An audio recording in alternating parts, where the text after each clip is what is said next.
It began with a mountain that refused to move, and an abbey that watched the war come closer with every passing day. Monte Cassino rose above the Liri Valley like a lock on a door. Ancient stone, steep slopes, narrow approaches, and a commanding view of every road leading north toward Rome. For centuries, it had been a place of prayer and silence. In 1944, it became one of the most brutal obstacles the Allies would face in Europe, not because it was large, but because it could not be ignored. Italy was supposed to be the softer front. That belief did not survive contact with the ground. After the Allied landings in the south, progress north slowed almost immediately. Rivers, mountains, rain, and mud turned movement into exhaustion. German forces withdrew deliberately, anchoring themselves on terrain that favored defense over speed. The Gustav Line was the strongest of those positions, and Monte Cassino was its heart. Every road passed beneath it. Every advance was observed from it. Every attack had to reckon with it. The abbey itself sat high above the valley, its walls ancient, its presence unmistakable. Whether it was actively occupied or not mattered less than what it represented: control of the ground and denial of passage. The first assaults came with confidence. They ended in blood. Allied forces attacked across rivers swollen by winter rain, under fire from well-prepared positions hidden in hillsides and ruins. Infantry advanced uphill against machine guns they could not see. Armor bogged down in mud and narrow roads. Artillery pounded slopes that absorbed punishment and returned fire with interest. Progress was measured in yards.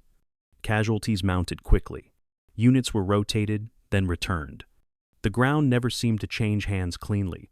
Weather made everything worse. Cold rain soaked uniforms and weapons alike. Mud swallowed boots. Wounded men waited too long for evacuation. The mountain did not care who attacked it. It punished everyone equally. The decision to bomb the abbey came from desperation. It was meant to deny the enemy observation and shelter. Instead, it transformed a centuries-old structure into rubble, and rubble became the perfect defensive terrain. What had once been a symbolic obstacle turned into a physical nightmare of shattered stone, hidden firing points, and endless cover. The fighting intensified. Troops from many nations were thrown into the battle. Americans, British, Indians, New Zealanders, Poles, and others, each taking their turn against the same ground, the same slopes, the same unforgiving reality. Courage was constant. Results were not. Monte Cassino became a cycle. Attack. Loss. Regroup. Attack again. Every assault taught hard lessons. Every pause allowed defenses to strengthen, and through it all, the mountain remained, looming, unyielding. What finally broke the stalemate was not brilliance alone, but persistence layered upon sacrifice. When the final offensive came, it came with coordination learned the hard way. Artillery was massed, timing was precise. Infantry moved with grim understanding of what lay ahead. Polish troops fought their way up slopes littered with the remnants of earlier attempts, step by step, under fire that never fully ceased. When the ruins were finally taken, there was no celebration, only exhaustion. The road to Rome opened not with triumph, but with silence, the kind that follows suffering too heavy for words. Monte Cassino had fallen, but it had extracted a price that could never be reclaimed. The Battle of Monte Cassino matters because it strips war of illusion. It shows how terrain can dictate strategy, how patience can cost lives, how victory can feel indistinguishable from loss when measured against what was paid. It reminds us that wars are not always decided by speed or surprise. Sometimes they are decided by endurance, by the willingness to return to the same ground, knowing exactly what it will take. Tonight, we return to that mountain, to the rain-soaked valleys and shattered stone, to the soldiers who climbed, knowing many would not come back down, to Monte Cassino, where the road to Rome was bought inch by inch. And before we continue, if you're still here, listening quietly, if these long, unhurried journeys into history help you slow down, reflect, or feel grounded after a long day, then I hope you'll consider subscribing. I'm a small creator, building this channel one story at a time, without rushing, without noise, and with deep respect for the people who live these moments. When you subscribe, you're not just supporting a channel, you're helping keep this kind of calm, immersive storytelling alive. If this space gives you perspective, comfort, or simply somewhere steady to rest your thoughts, then stay with me. Settle in. This is the complete history of the Battle of Monte Cassino. January 15th, 1944. Lieutenant General Mark Clark stands in a cramped command post south of Cassino, staring at aerial reconnaissance photographs spread across a wooden table. His finger traces the serpentine path of Highway 6 as it threads through the Liri Valley, then stops at the base of a massive limestone mountain. The photographs show every detail: the ancient monastery crowning the summit, the sheer cliffs, the terrace slopes. But what they cannot convey is the impossibility of what Clark is contemplating. In 72 hours, he will order thousands of men to attack this position. Most of them have no idea they are looking at the most formidable defensive obstacle the Allies will face in the entire European theater. Monte Cassino rises 1,703 feet above the Liri Valley floor, a geological fortress positioned exactly where the Italian peninsula narrows to its most defensible point. The mountain is not simply tall, it is perfectly situated. Highway 6, the only viable route from southern Italy to Rome, passes directly beneath its shadow. Every vehicle, every soldier, every supply column attempting to move north must enter the valley below Monte Cassino. And from the summit, observers with binoculars can see everything. Every movement, every concentration of troops, every attempt at concealment.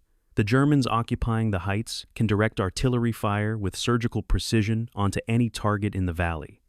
They do not need sophisticated equipment or complex calculations. They simply watch and point. The mountain gives them eyes that see for miles in every direction, and those eyes never blink. The defensive system the Germans have constructed here goes far beyond the natural advantages of terrain. This is the Gustav Line, a fortification belt 10 miles deep and 100 miles wide, stretching from the Mediterranean to the Adriatic Sea. 15 German divisions, approximately 140,000 men, defend this line. They have spent months preparing these positions. Concrete bunkers, reinforced with steel.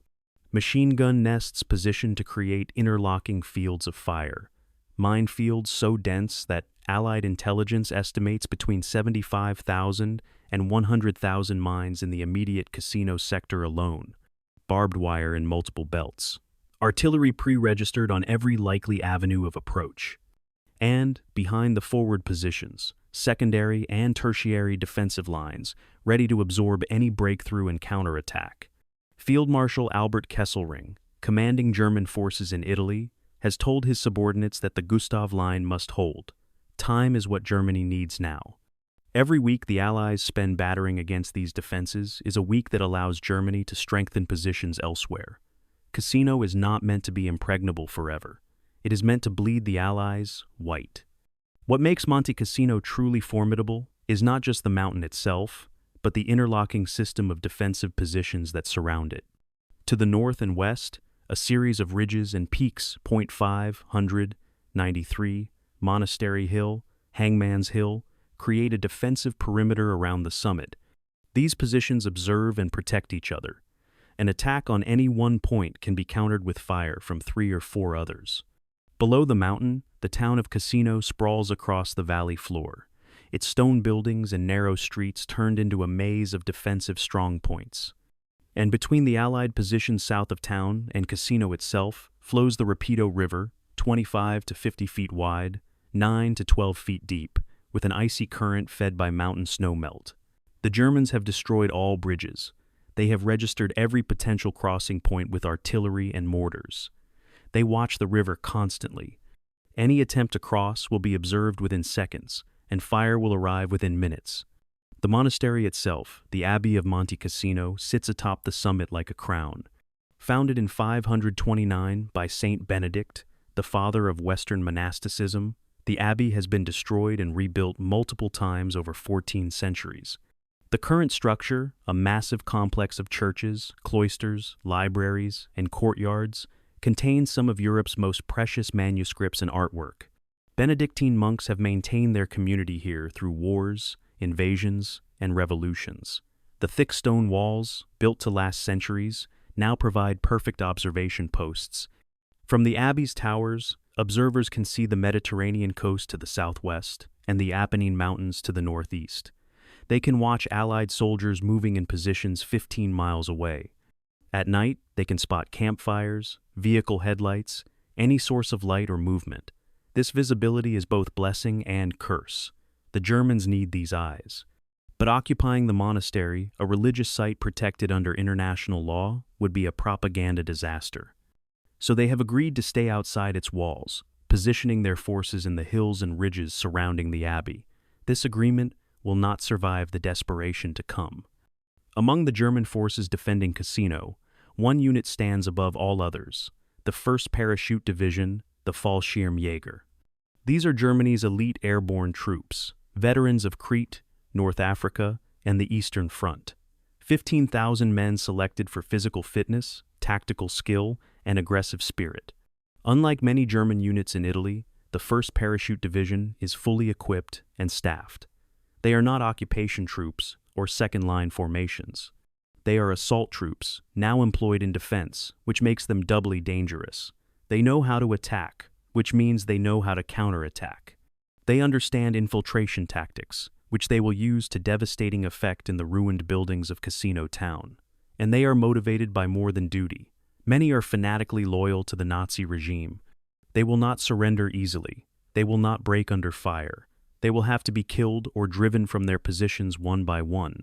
On this January day, as Clark studies his maps and photographs, the Allied forces gathering south of Cassino represent one of the most powerful armies ever assembled. The American 5th Army and British 8th Army together command 20 divisions, approximately 250,000 men. They have artillery, armor, air superiority, and virtually unlimited supplies. On paper, they outnumber the Germans defending the Gustav Line by nearly 2-1, but none of these advantages can overcome the fundamental tactical problem that Cassino presents. To reach Rome, the Allies must break through the Gustav Line. To break through the Gustav Line, they must control the Liri Valley. To control the Liri Valley, they must take Monte Cassino. And to take Monte Cassino, they must attack uphill against prepared defenses, under direct observation, across terrain that turns every natural feature into an obstacle. They must do all this while the defenders watch from above, calling down artillery fire with casual precision. Clark is not a fool.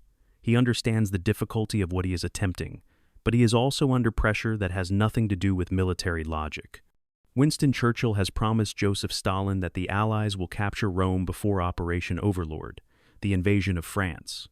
The political leadership wants a visible victory, a major city taken, headlines that will boost morale and justify the Italian campaign. Clark himself is ambitious. He wants to be the general who liberates Rome. He wants his name in the history books, and so he convinces himself, or allows himself to be convinced, that Monte Cassino can be taken by frontal assault. He orders his staff to prepare plans for an offensive across the Rapido River and into Cassino Town. The plans are drawn up quickly, perhaps too quickly. Not enough reconnaissance, not enough preparation, not enough appreciation for what the Germans have built here. The attack is scheduled for mid-January, 72 hours from now. The men who will make the assault are told they are attacking a weakened enemy. They are told the Germans are demoralized. They are told that with courage and determination, they can break through. None of this is true. What none of the Allied planners fully comprehend, what they cannot comprehend until they experience it, is that Monte Cassino represents a fundamental advantage that cannot be overcome by numbers or firepower alone. The Germans on the heights have what military theorists call interior lines. They can move reinforcements, supplies, and ammunition along protected routes behind the mountain, shifting strength to wherever the Allies attack. The Allies, conversely, must move in the open, under observation, under fire. Every road, every trail, every approach is watched. The Germans do not need to guess where an attack will come from. They can see it being prepared. They can count the trucks, estimate the troop strength, predict the timing. And when the attack begins, they can respond immediately, because they have rehearsed these responses for months. They know the range to every landmark. They know which positions support which others. They know where the dead ground is, where attackers will be forced to cluster, where the killing zones are. They have turned military science into a deadly art. On the summit of Monte Cassino, on this January day, a German observer with the 1st Parachute Division makes a routine entry in his unit diary. Clear weather, excellent visibility, enemy movements observed in sectors 7 through 12, artillery coordinates recorded. It is a mundane note, professional and detached, but it captures the essential truth of what is about to happen here. The Germans can see everything, the Allies can hide nothing. And in this mathematical inequality, observation versus exposure, defense versus offense, height versus approach, lies the seed of a battle that will consume 4 months, 55,000 casualties, and the destruction of one of Europe's most sacred places. The mountain watches and waits, and the mountain, as the Allies will learn, is patient. It has stood for millions of years. It will stand through whatever violence is about to be unleashed upon it. The question is whether the men who must climb it will survive the attempt. November 28, 1943. The conference room in the Soviet embassy in Tehran is thick with cigar smoke and tension. Winston Churchill leans forward across the polished table, addressing Joseph Stalin with the kind of expansive confidence that has defined his political career. "Rome will fall before we launch Overlord," Churchill declares, his voice carrying the weight of promise. "The Italian campaign will draw German divisions away from France. We will give you a second front in the south before the second front in the north."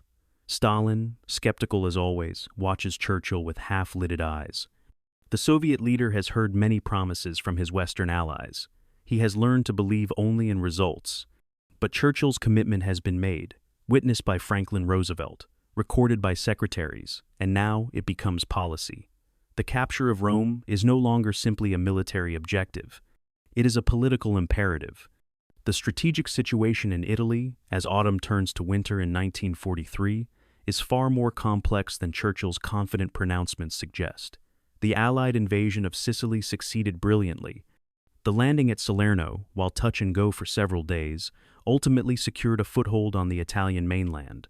The Italian government collapsed, signed an armistice, and switched sides, though Italian military forces largely dissolved, providing minimal help.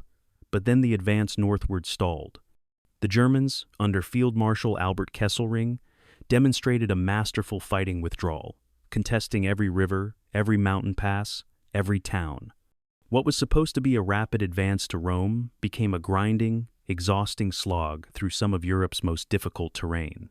By November, the Allies have covered barely 100 miles in 2 months. At this rate, Rome might not fall until summer. And Operation Overlord is scheduled for late spring or early summer of 1944. The clock is ticking. General Harold Alexander, commanding all Allied ground forces in Italy, receives Churchill's directive and immediately understands the problem. To reach Rome from current positions, the Allies must break through the Gustav Line, and the Gustav Line is anchored on Monte Cassino. There is no way around this geographic reality. Highway 6, the main route to Rome, passes directly through the Liri Valley under the mountain's shadow. Alternative routes through the mountains to the east or west are barely roads at all, narrow, winding tracks that cannot support the movement of divisions, armor, and supplies. The Allies must go through Cassino, or they must find a way to make Cassino irrelevant. Alexander begins developing a two-pronged strategy. A frontal assault on the Gustav Line, timed to coincide with an amphibious landing at Anzio, 60 miles behind German lines.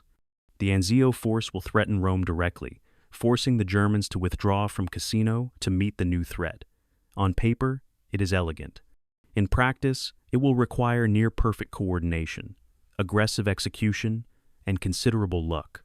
The commander who will actually execute the Cassino assault is Lieutenant General Mark Clark, leading the American Fifth Army.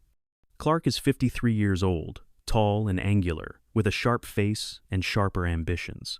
He graduated from West Point in 1917, too late to see combat in the First World War, a fact that gnaws at him. He spent the interwar years as a staff officer and instructor, brilliant at planning and logistics, but untested in battle. When he finally received his combat command in 1942, he devoted himself to success with near-obsessive intensity. He studies classical military history. He reads about the Roman campaigns in Italy, looking for lessons. He is determined to be remembered as the general who liberated Rome, following in the footsteps of the Caesars. This ambition will color every decision he makes in the months ahead. Clark's headquarters is a study in controlled chaos. Maps cover every wall, marked with unit positions, supply routes, enemy strong points. Staff officers move constantly, updating information, drafting orders, coordinating with sister units. The planning for Operation Shingle, the Anzio landing, proceeds on one side of the headquarters. The planning for the casino assault proceeds on the other. The two operations are supposed to be coordinated, but in practice, they develop somewhat independently. Clark is focused on Anzio, seeing it as the decisive maneuver. Cassino, in his mind, is the supporting attack necessary to pin German forces in place, but not the main effort. This perspective will prove catastrophic. By underestimating Cassino, by treating it as a secondary objective, Clark ensures that insufficient resources and attention will be devoted to planning the assault. The complexity of the terrain, the strength of the defenses, the limited time available for preparation, all these factors demand careful, detailed planning. Instead, they receive hasty improvisation. The timeline imposed by the Anzio landing creates impossible pressures. Shingle is scheduled for January 22nd, 1944. This means the casino assault must begin no later than mid-January to give the Fifth Army time to threaten the Gustav Line before the Anzio forces land. But mid-January is barely 6 weeks away. The divisions that will make the assault need time to move into position, conduct reconnaissance, rehearse river crossings, coordinate artillery support, and stockpile supplies. They need to study the German defenses, identify weak points, develop contingency plans. None of this can be done properly in 6 weeks. Clark's staff presents him with estimates suggesting they need at least 3 months to plan and prepare a deliberate assault on the Gustav Line. Clark overrules them. The political deadline takes precedence over military prudence. The attack will go forward in mid-January, ready or not. The divisions Clark assigns to the casino assault are among the finest in the American Army, but they are tired. The 36th Infantry Division, the Texas Division, has been fighting continuously since the Salerno landing in September. They have pushed north through mountains and mud, taking casualties in dozens of small, vicious engagements. They need rest, replacements, and retraining. Instead, they are given orders to attack the most fortified position in Italy. The 2nd Corps commander, Major General Jeffrey Keyes, selects the 36th for the main effort crossing the Rapido River north of Cassino town. It is a terrible assignment. The Rapido crossing points are under direct German observation from Monte Cassino. Every movement will be seen. Every crossing attempt will be targeted.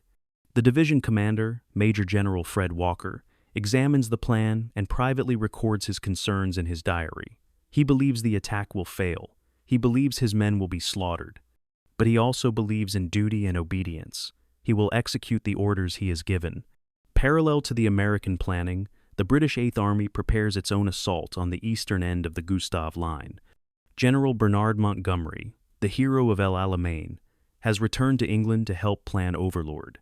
His replacement, General Bernard Freyberg, a New Zealander and Victoria Cross winner from the First World War, inherits Montgomery's plan for a crossing of the Garigliano River, south of Cassino. The British and Canadian forces will attack first, drawing German attention and reserves. Then the Americans will launch their Rapido crossing. This sequential approach is supposed to confuse the Germans about where the main effort is. In practice, it will simply give the Germans time to defeat each attack separately.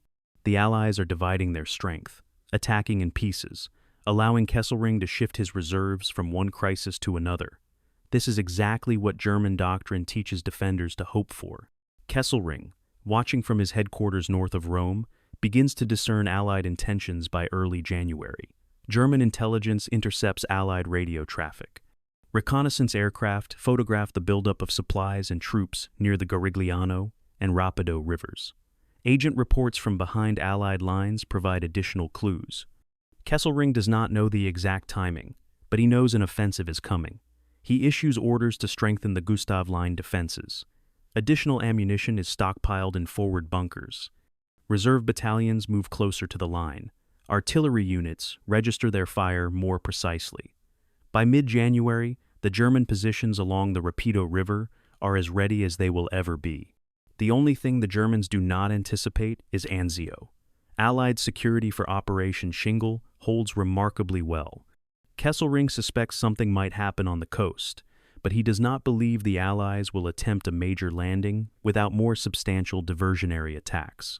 This miscalculation will be the only significant mistake Kesselring makes in the entire Cassino campaign. On January 10, 1944, Mark Clark holds a final planning conference with his corps and division commanders. He outlines the concept of operations: the British attack on January 17th, the American Rapido crossing on January 20th, the Anzio landing on January 22nd, breakthrough at Cassino, link up with Anzio forces, rapid advance to Rome. It sounds decisive when Clark describes it, but the officers listening know what the briefing charts do not show: the exhaustion of their men, the strength of German defenses, the difficulty of coordinating 3 simultaneous operations. Major General Fred Walker, commanding the 36th Division, leaves the conference in silence. That night, he writes in his diary, "I do not see how we can possibly succeed in our attack across the Rapido River. The mission is poorly planned. The time for preparation is insufficient. This is going to be a disaster." Walker is one of the most experienced division commanders in the American Army. He has commanded the 36th since before the war. He knows his men and their capabilities, and he knows, with cold certainty, that he is about to lead them into a slaughter. But there is no one to whom he can appeal. The orders have been given. The political clock is running. Churchill's promise to Stalin must be kept. And so, thousands of young men, most of them from Texas, most of them draftees who were civilians 2 years ago, will be ordered to cross a river under fire, in darkness, in the face of an entrenched enemy who can see and target every movement they make. The promise made in Tehran will be paid for in blood on the banks of the Rapido River, and Monte Cassino, watching from above, will witness it all. October 3, 1943. Field Marshal Albert Kesselring stands on a ridge overlooking the Liri Valley, binoculars raised to his eyes, studying terrain with the practiced eye of an engineer. Behind him, staff officers wait with maps and notebooks, ready to record their commander's observations. Kesselring is 58 years old, a career officer who began in the artillery before transferring to the Luftwaffe in the 1930s. He is a rarity in the German high command, an optimist, a man who believes problems can be solved through ingenuity and determination. Adolf Hitler calls him Smiling Albert for his perpetual good humor. But there is nothing cheerful about the problem Kesselring faces today. The Allies are advancing northward through Italy. His forces are outnumbered, outgunned, and under pressure to trade space for time, while Germany prepares defenses elsewhere. Kesselring needs to stop the Allied advance. And this valley, this mountain, this narrow passage through the Apennines, this is where he will do it. The defensive line Kesselring, envisioned soon to be designated the Gustav Line, represents the culmination of German defensive doctrine developed over decades of military thought. It is not a single trench or wall, but a defense in depth, a zone of mutually supporting positions designed to absorb and dismantle offensive operations. The line will stretch 100 miles, from the mouth of the Garigliano River on the Mediterranean coast, across the Apennine Mountains, to the Sangro River on the Adriatic coast. But the critical sector, the sector that must hold at all costs, is here in the Liri Valley. Control this valley, and you control the route to Rome. Lose this valley, and the entire Gustav Line becomes outflanked and untenable. So, Kesselring devotes his best troops, his best engineers, and his personal attention to making this section impregnable. The geographic advantages of Monte Cassino as a defensive position become apparent to Kesselring immediately. The mountain provides observation that turns the entire valley into a killing ground. But observation alone is not enough. Kesselring orders his engineers to transform natural advantages into engineered death traps. First, defensive positions on the mountain itself. Bunkers carved into the reverse slopes, invisible from Allied artillery observation posts to the south. Machine gun nests positioned to cover every approach. Mortar pits dug into rocky ground. Communication trenches connecting positions so troops can move under cover. Ammunition storage bunkers protected by overhead cover against air attack. artillery observation posts with telephone lines running back to gun positions miles behind the lines. Every position is surveyed, measured, recorded on detailed maps so that fire support can be called down with precision. Below the mountain, in Cassino Town and along the Rapido River, the Germans create a second layer of defense. The town itself, with its stone buildings and ancient foundations, becomes a fortress. Walls are loopholed for machine guns. Basements are reinforced and connected by tunnels. Streets are blocked with rubble and mines. Fields of fire are cleared. The Continental Hotel, a 5-story building near the town center, becomes a strong point from which German observers can watch the approaches from the south. Every building in Cassino is transformed from civilian dwelling to military position, and between the town and Allied lines to the south lies the Rapido River, a natural obstacle made deadly by German engineering. All bridges are destroyed, all fords are blocked and mined, all crossing points are pre-registered by mortars and artillery. The Germans create what they call a fire belt, overlapping zones of observed fire that can be activated within seconds of enemy movement. The third layer of Kesselring's defense lies in the mountains north and east of Cassino. Here, the Apennines rise steeply, covered in brush and broken by rocky outcrops. Most military planners consider these mountains impassable to large formations. Kesselring does not make that assumption. He orders trails improved, supply depots established, and defensive positions prepared in the mountains. If the Allies somehow break through in the valley, they will find another line of resistance waiting in the heights. And if they attempt to outflank Cassino by moving through the mountains, they will discover that the Germans have been there first, occupying the best positions, covering the few viable routes with fire. Kesselring's defensive system has no gaps. Every approach is covered. Every sector is held. The Allies will find no weak points to exploit, no undefended avenues to infiltrate. The troops Kesselring assigns to defend the Gustav Line are carefully chosen. For the critical Cassino sector, he positions the 1st Parachute Division, the Fallschirmjäger, Germany's elite airborne infantry. These are not ordinary soldiers. The Fallschirmjäger are volunteers, selected for physical fitness and aggressive spirit. Their training is intensive: parachute jumps, close combat, small unit tactics, survival skills. They are taught to operate independently, to take initiative, to continue fighting even when isolated. In 1941, Fallschirmjäger troops spearheaded the invasion of Crete, the largest airborne operation in history up to that point. Though German casualties were severe, the operation succeeded, and the Fallschirmjäger earned a reputation for fanatical courage. Now, in late 1943, the 1st Parachute Division is assigned to hold Monte Cassino. 15,000 men, organized into 3 regiments, supported by artillery and engineers. They are commanded by Lieutenant General Richard Heydrich, a veteran paratrooper himself, calm and methodical. Heydrich understands that his division is not being asked to attack. They are being asked to endure, to absorb whatever the Allies throw at them, to hold ground, and they are supremely well suited to this mission.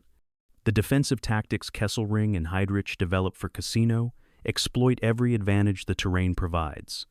German doctrine emphasizes elastic defense, absorbing enemy attacks rather than meeting them head-on. Forward positions are lightly held by outposts, whose job is to alert the main line of resistance and fall back under pressure. The main defensive line is positioned on reverse slopes where possible, protecting troops from direct fire observation. When Allies attack and penetrate the forward zone, they enter pre-planned killing zones where artillery and mortar fire has been registered. German counterattack forces, held in reserve, then move forward to retake lost ground while the attackers are disorganized and exposed. This cycle observation, fire, counterattack, can be repeated indefinitely as long as the defenders have ammunition and morale, and the Germans have stockpiled enough ammunition in Cassino to sustain months of combat. Bunkers near the front lines contain 30 days of supplies. Depots behind the lines contain 90 days more. The Germans are not planning a defense measured in days or weeks. They are planning a defense measured in months. Allied intelligence attempts to map the German defenses, but the task proves nearly impossible. Aerial reconnaissance photographs show some positions, but many are hidden under camouflage or built into reverse slopes that cameras cannot see. Ground reconnaissance patrols venture across the Rapido at night, trying to identify minefields and strongpoints, but they are usually detected and fired upon before learning much. Captured German soldiers are interrogated, but the Fallschirmjäger are trained to reveal only name, rank, and serial number. By early January 1944, Allied intelligence has identified perhaps 60% of the German positions around Cassino. The other 40% remain invisible sleeping tigers waiting to be awakened by the first assault. The Allies know the Germans are strong. They do not fully comprehend how strong. Kesselring's confidence in the Gustav Line grows through the autumn of 1943. His engineers report that defenses are complete. His division commanders report their troops are ready. His supply officers report that stockpiles are adequate.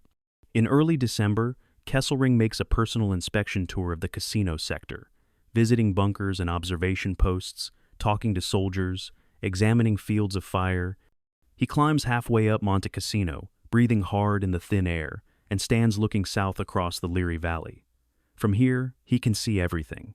Allied positions 15 miles away, roads, villages, assembly areas, everything visible, everything vulnerable. Kesselring turns to the officers accompanying him and speaks the words that will define the coming battle. This is where we stop them. Here, the Allies will break themselves against our defenses. Time is what the fatherland needs, and time is what we will give them. Let them come. Let them attack. The mountain will hold. That night, back at his headquarters, Kesselring drafts orders to all commanders along the Gustav Line. The message is clear: hold at all costs. Every day the Allies are delayed is a victory. Retreat is not an option. Reinforcements will be provided if needed, but the line must hold. The Allies must be stopped. Kesselring signs the order and watches as staff officers prepare copies for transmission. He is gambling everything on this defense. If it fails, the road to Rome lies open. If it succeeds, the Italian campaign will bog down in a stalemate that could last indefinitely. Kesselring is confident it will succeed. He has terrain, troops, and time. The Allies have numbers and firepower. But as any soldier knows, in defensive warfare, terrain is king. And at Monte Cassino, the Germans hold the high ground. They hold the observation. They hold every advantage that military science can provide. The only question is whether the Allies will have the wisdom to recognize what they are facing or the stubbornness to attack, regardless of cost. Kesselring suspects he knows the answer. The Allies will attack. They have no choice. Political pressure demands it. Strategic timelines require it. And when they attack, the Gustav Line will be waiting. Monte Cassino will be waiting. And the Fallschirmjäger, dug into their bunkers and trenches, will be waiting.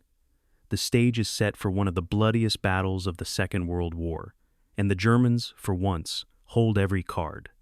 January 17th, 1944, 9 o'clock in the evening. Along the banks of the Rapido River, soldiers of the American 36th Infantry Division move toward the water in darkness. They carry rubber assault boats, wooden planks for bridge construction, coils of rope, and the heavy burden of knowing what waits ahead. The night is cold, temperatures dropping toward freezing.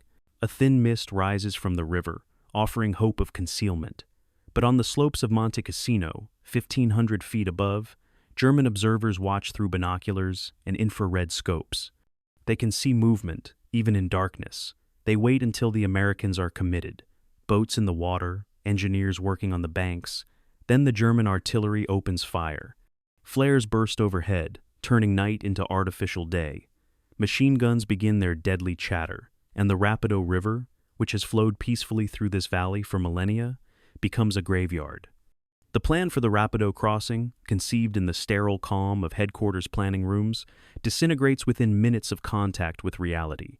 The assault boats, made of rubber canvas, prove hopelessly vulnerable. German machine gun fire shreds them like paper. Men who reach the water find the current stronger than anticipated.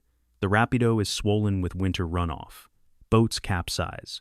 Men loaded with 60 pounds of equipment drown in 12 feet of water. Engineers attempting to construct footbridges work under constant fire. Men falling beside them, explosions throwing bodies into the air. Within an hour, the original plan has become irrelevant. Officers are dead or wounded. Radio communications fail. Units lose cohesion. individual soldiers make individual decisions, most of which involve seeking cover and returning fire at targets they cannot see. By midnight, only a handful of assault boats have reached the far bank, and those contain men too disorganized to advance further. The commander of the 36th Division, Major General Fred Walker, receives reports through the night in his command post 3 miles south of the river. Each report is worse than the last. The 141st Regiment has gotten 2 companies across, but cannot advance. The 143rd Regiment is pinned down on the near bank, unable even to reach the water. Casualties are mounting catastrophically. Engineers report that every attempted bridge site is under observed fire. The Germans seem to know exactly where each crossing is planned. Walker faces the decision every commander dreads: continue an attack that is clearly failing, or call it off and accept defeat. His orders from Corps headquarters are explicit: maintain pressure on the Gustav Line to support the upcoming Anzio landing. Failure is not an option. Walker orders the attack to continue through the night. January 18th dawns cold and clear, revealing carnage that shocks even veterans of previous battles. The banks of the Rapido are littered with destroyed boats, abandoned equipment, and bodies. Wounded men call for medics from positions they reached in darkness but cannot leave in daylight. German observers on Monte Cassino can see everything now. Any movement draws immediate fire. The Americans trapped on the far bank of the river, perhaps 300 men from 2 battalions, are isolated, surrounded, and under constant attack. They hold a perimeter barely 200 yards across. They have no heavy weapons, little ammunition, and no hope of reinforcement. German loudspeakers taunt them. "Come out, boys. You're surrounded. No one is coming to help you." Through the morning, German forces probe the American positions, seeking weak points. By afternoon, they launch a coordinated counterattack. It lasts 30 minutes. When it ends, the American bridgehead has ceased to exist. Survivors surrender or attempt to swim back across the river. Most drown in the attempt. On the south bank, Walker's division has become a wreck. The 141st and 143rd Regiments have each lost more than half their strength. The exact number of casualties will take days to compile, but preliminary estimates suggest 2,100 men killed, wounded, or missing in approximately 48 hours. This represents a casualty rate approaching 50% for the attacking battalions. Entire companies have been effectively destroyed. The division's combat effectiveness is shattered. Walker, a dignified man who treats his soldiers like sons, is devastated. That evening, he writes in his diary words that will later form the basis of a congressional inquiry. "The mission was poorly planned. Time for preparation was insufficient. The river crossing was ordered despite my protests. This has been a useless slaughter." Walker will carry the weight of this failure for the rest of his life, though historians will later conclude that no commander could have succeeded with the plan he was given. While the 36th Division bleeds along the Rapido, other Allied forces achieve limited success elsewhere on the Gustav Line. The British 10th Corps, attacking across the Garigliano River, south of Cassino, manages to establish several bridgeheads and push 2 or 3 miles inland. These gains draw German attention and reserves, which is precisely what the plan intended. North of Cassino, in the mountains, the French Expeditionary Corps makes even more impressive progress. Moroccan and Algerian troops, many of them mountain natives, infiltrate through terrain the Germans considered impassable. They advance 5 miles in 3 days, climbing ridges, bypassing strong points, threatening to outflank the entire Cassino position from the north. German commanders are concerned enough to shift reserves to this sector, weakening their positions elsewhere. But none of these gains change the fundamental equation. Cassino Town and Monte Cassino remain in German hands. Highway 6 remains blocked. The route to Rome remains closed. The French success in the mountains north of Cassino offers a glimpse of what might have been. General Alphonse Juin, commanding the French Expeditionary Corps, is one of the finest tacticians in the Allied command. He understands mountain warfare in a way most Allied generals do not. His troops, many recruited from North African mountain villages, move through impossible terrain with astonishing speed. They travel light, eschewing heavy equipment in favor of mobility. They attack at night, using stealth and surprise. They infiltrate rather than assault frontally, and they achieve results that baffle conventional military thinking. On January 19th, Juin's forces reach a ridge overlooking the Liri Valley from the north. German observers on Monte Cassino suddenly find themselves observed from the opposite direction. Juin requests permission to exploit his success, to push deeper into the mountains, to truly threaten the German rear. But the Allied command structure is rigid. Juin's attack was supposed to be a diversion. The main effort is the Rapido crossing. Even though the Rapido crossing has failed, Juin is ordered to halt and consolidate. The opportunity passes. By January 21st, the First Battle of Cassino has clearly failed. The 36th Division is shattered. British gains along the Garigliano are significant but not decisive.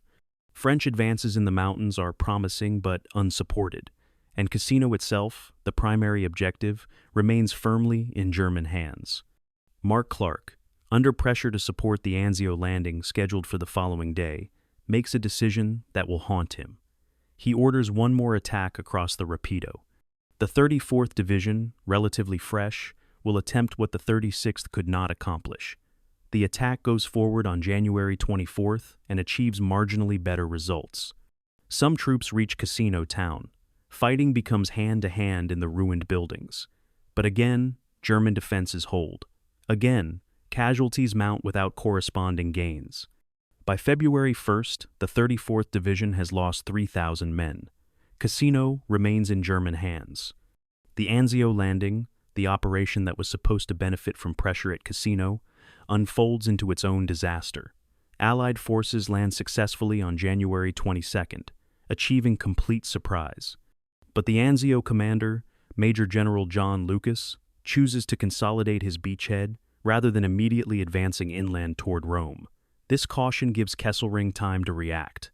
German forces surround the Anzio beachhead and launch fierce counterattacks.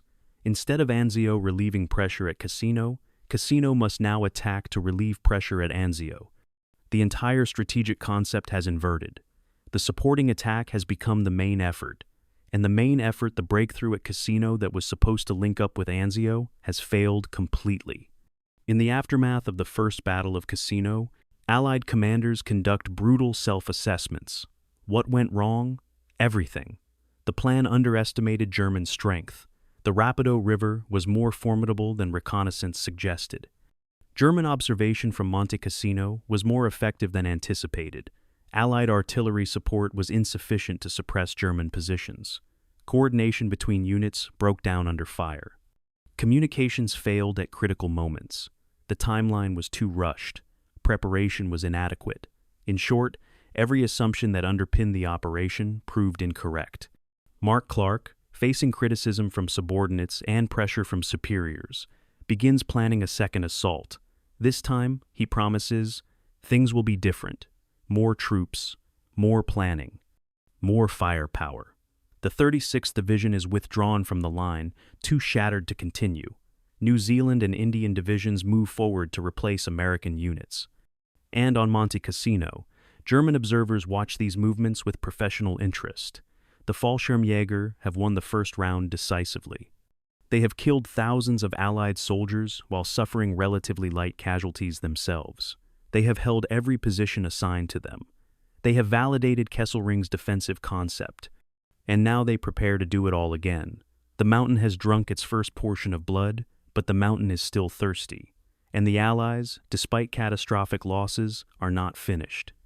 They will come again, and again, and again, because they must, because Churchill has made a promise, because Rome must fall before Overlord launches, because political deadlines override military wisdom, because the alternative, admitting that Cassino cannot be taken by frontal assault, is unthinkable to the commanders who have already spent so much blood here. The First Battle of Cassino ends not in victory or defeat, but in grim determination on both sides. The Germans will hold, the Allies will attack, and the mountain will continue to exact its price in blood. February 3rd, 1944. In a transit camp north of Naples, soldiers from the Indian 4th Division perform evening prayers. Hindus face east, Muslims face Mecca, Sikhs stand with hands folded, Christians kneel. Officers move among the groups, respectful of each tradition, ensuring each man has the space and time he needs. This scene repeats itself across southern Italy as one of the most multinational armies in history prepares for battle. The Allies gathering to assault Monte Cassino represent 16 different nationalities, speak 47 different languages, pray to a dozen different gods. They have nothing in common except the mountain they must climb, and yet, in the crucible of Cassino, these disparate forces will forge a unity born of shared suffering. The New Zealand 2nd Division arrives first, veterans of the North African campaign who have fought from El Alamein to Tunisia. They are among the finest infantry in the British Empire, tough, professional, aggressive. Their commander, Lieutenant General Bernard Freyberg, is a legend, a Victoria Cross winner from the First World War, personally brave to the point of recklessness, beloved by his men. Freyberg is 54 years old, his body carrying the scars of 27 separate wounds received in 2 world wars. He swims in icy rivers for exercise. He conducts frontline inspections under fire. His soldiers would follow him anywhere, which is fortunate, because he is about to lead them into hell. The New Zealanders bring with them a reputation for aggressive patrolling and night attacks. They are not content to sit in defensive positions. They probe German lines constantly, seeking weak points, gathering intelligence, keeping the enemy off balance. This aggressive spirit will be essential in the battles ahead. Alongside the New Zealanders come the Indians, the 4th and 8th Indian Divisions, representing one of the most remarkable military formations of the Second World War. The term Indian Division is somewhat misleading. These units contain soldiers from across the Indian subcontinent, Sikhs from the Punjab, Gurkhas from Nepal, Muslims from what will become Pakistan, Hindus from 100 different regions and castes. They speak different languages, follow different religions, eat different foods, but they share a professional military tradition stretching back centuries. Many come from families that have served in the Indian Army for generations. They are volunteers, professionals, and they are very good at their trade. The Gurkhas, in particular Nepalese soldiers serving under British officers, have a reputation that precedes them. Small men, rarely taller than 5 feet 6 inches, they are renowned for endurance, courage, and skill with the kukri, their curved fighting knife. German intelligence reports warn that Gurkhas take no prisoners and fight to the death. This reputation is somewhat exaggerated, but the Gurkhas do nothing to dispel it. The French Expeditionary Corps, already bloodied in the January battles, receives reinforcements and reorganizes for renewed offensive operations. General Alphonse Juin's forces are unique in the Allied order of battle. They include Foreign Legion units, Germans, Spaniards, Eastern Europeans who have volunteered to fight for France. They include Moroccan Goumiers tribal warriors from the Atlas Mountains, operating under their own officers, following their own customs. They include regular French colonial troops from Algeria and Tunisia. This mixture of professional soldiers, tribal fighters, and foreign volunteers creates a force with enormous tactical flexibility. The Goumiers, in particular, prove invaluable in mountain warfare. They move at night through terrain other troops consider impassable. They operate with minimal supplies, living off the land when necessary. They specialize in infiltration tactics, appearing suddenly behind German lines, creating panic and confusion. German soldiers learn to fear them, though whether this fear is based on the Goumiers' actual capabilities or on exaggerated stories of their ferocity is debatable. In late February, the first Polish units begin arriving in Italy, advance elements of what will become the Polish Second Corps. These soldiers carry with them stories that sound too terrible to be true, yet are entirely accurate. Many are former prisoners of the Soviet Union, arrested after the Soviet invasion of Poland in 1939, sent to labor camps in Siberia and Kazakhstan. When Germany invaded the Soviet Union in 1941, Stalin agreed to release Polish prisoners to form military units that would fight against Germany. These men marched from Soviet camps through Iran, Iraq, and Palestine, arriving finally in Italy. They have lost families, homes, their entire country. They are fighting not for territory or political objectives, but for Poland itself, to prove that Poland still exists, that Poles still resist. This desperation gives them a ferocity that will prove both blessing and curse in the battles ahead. They will achieve objectives other troops cannot. They will also pay a price in casualties that will devastate their ranks. The Americans, though reduced after the January disaster, remain a significant presence. The 34th Division takes over portions of the line. American artillery units, with their superb fire control systems and abundant ammunition, provide crucial fire support. American engineers work constantly to improve roads, build bridges, establish supply dumps, and American air power dominates the skies. Heavy bombers based in North Africa can reach Cassino.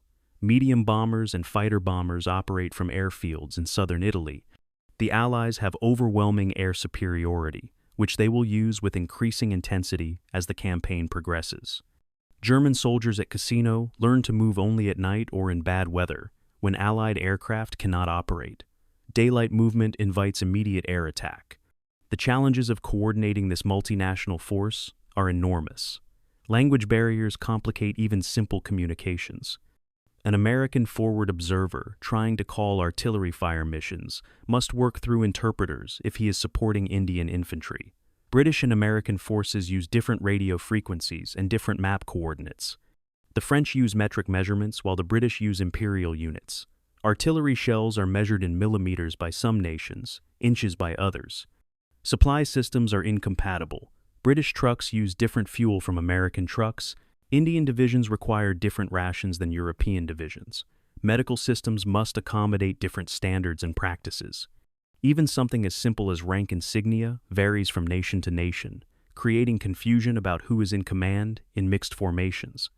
Allied headquarters staff work tirelessly to create common procedures and standards, but perfect coordination proves impossible. Units learn to adapt, to improvise, to find solutions to problems no one anticipated. Despite these challenges, or perhaps because of them, the multinational character of the Allied force at Cassino becomes a source of strength. Different nations bring different tactical doctrines and different capabilities.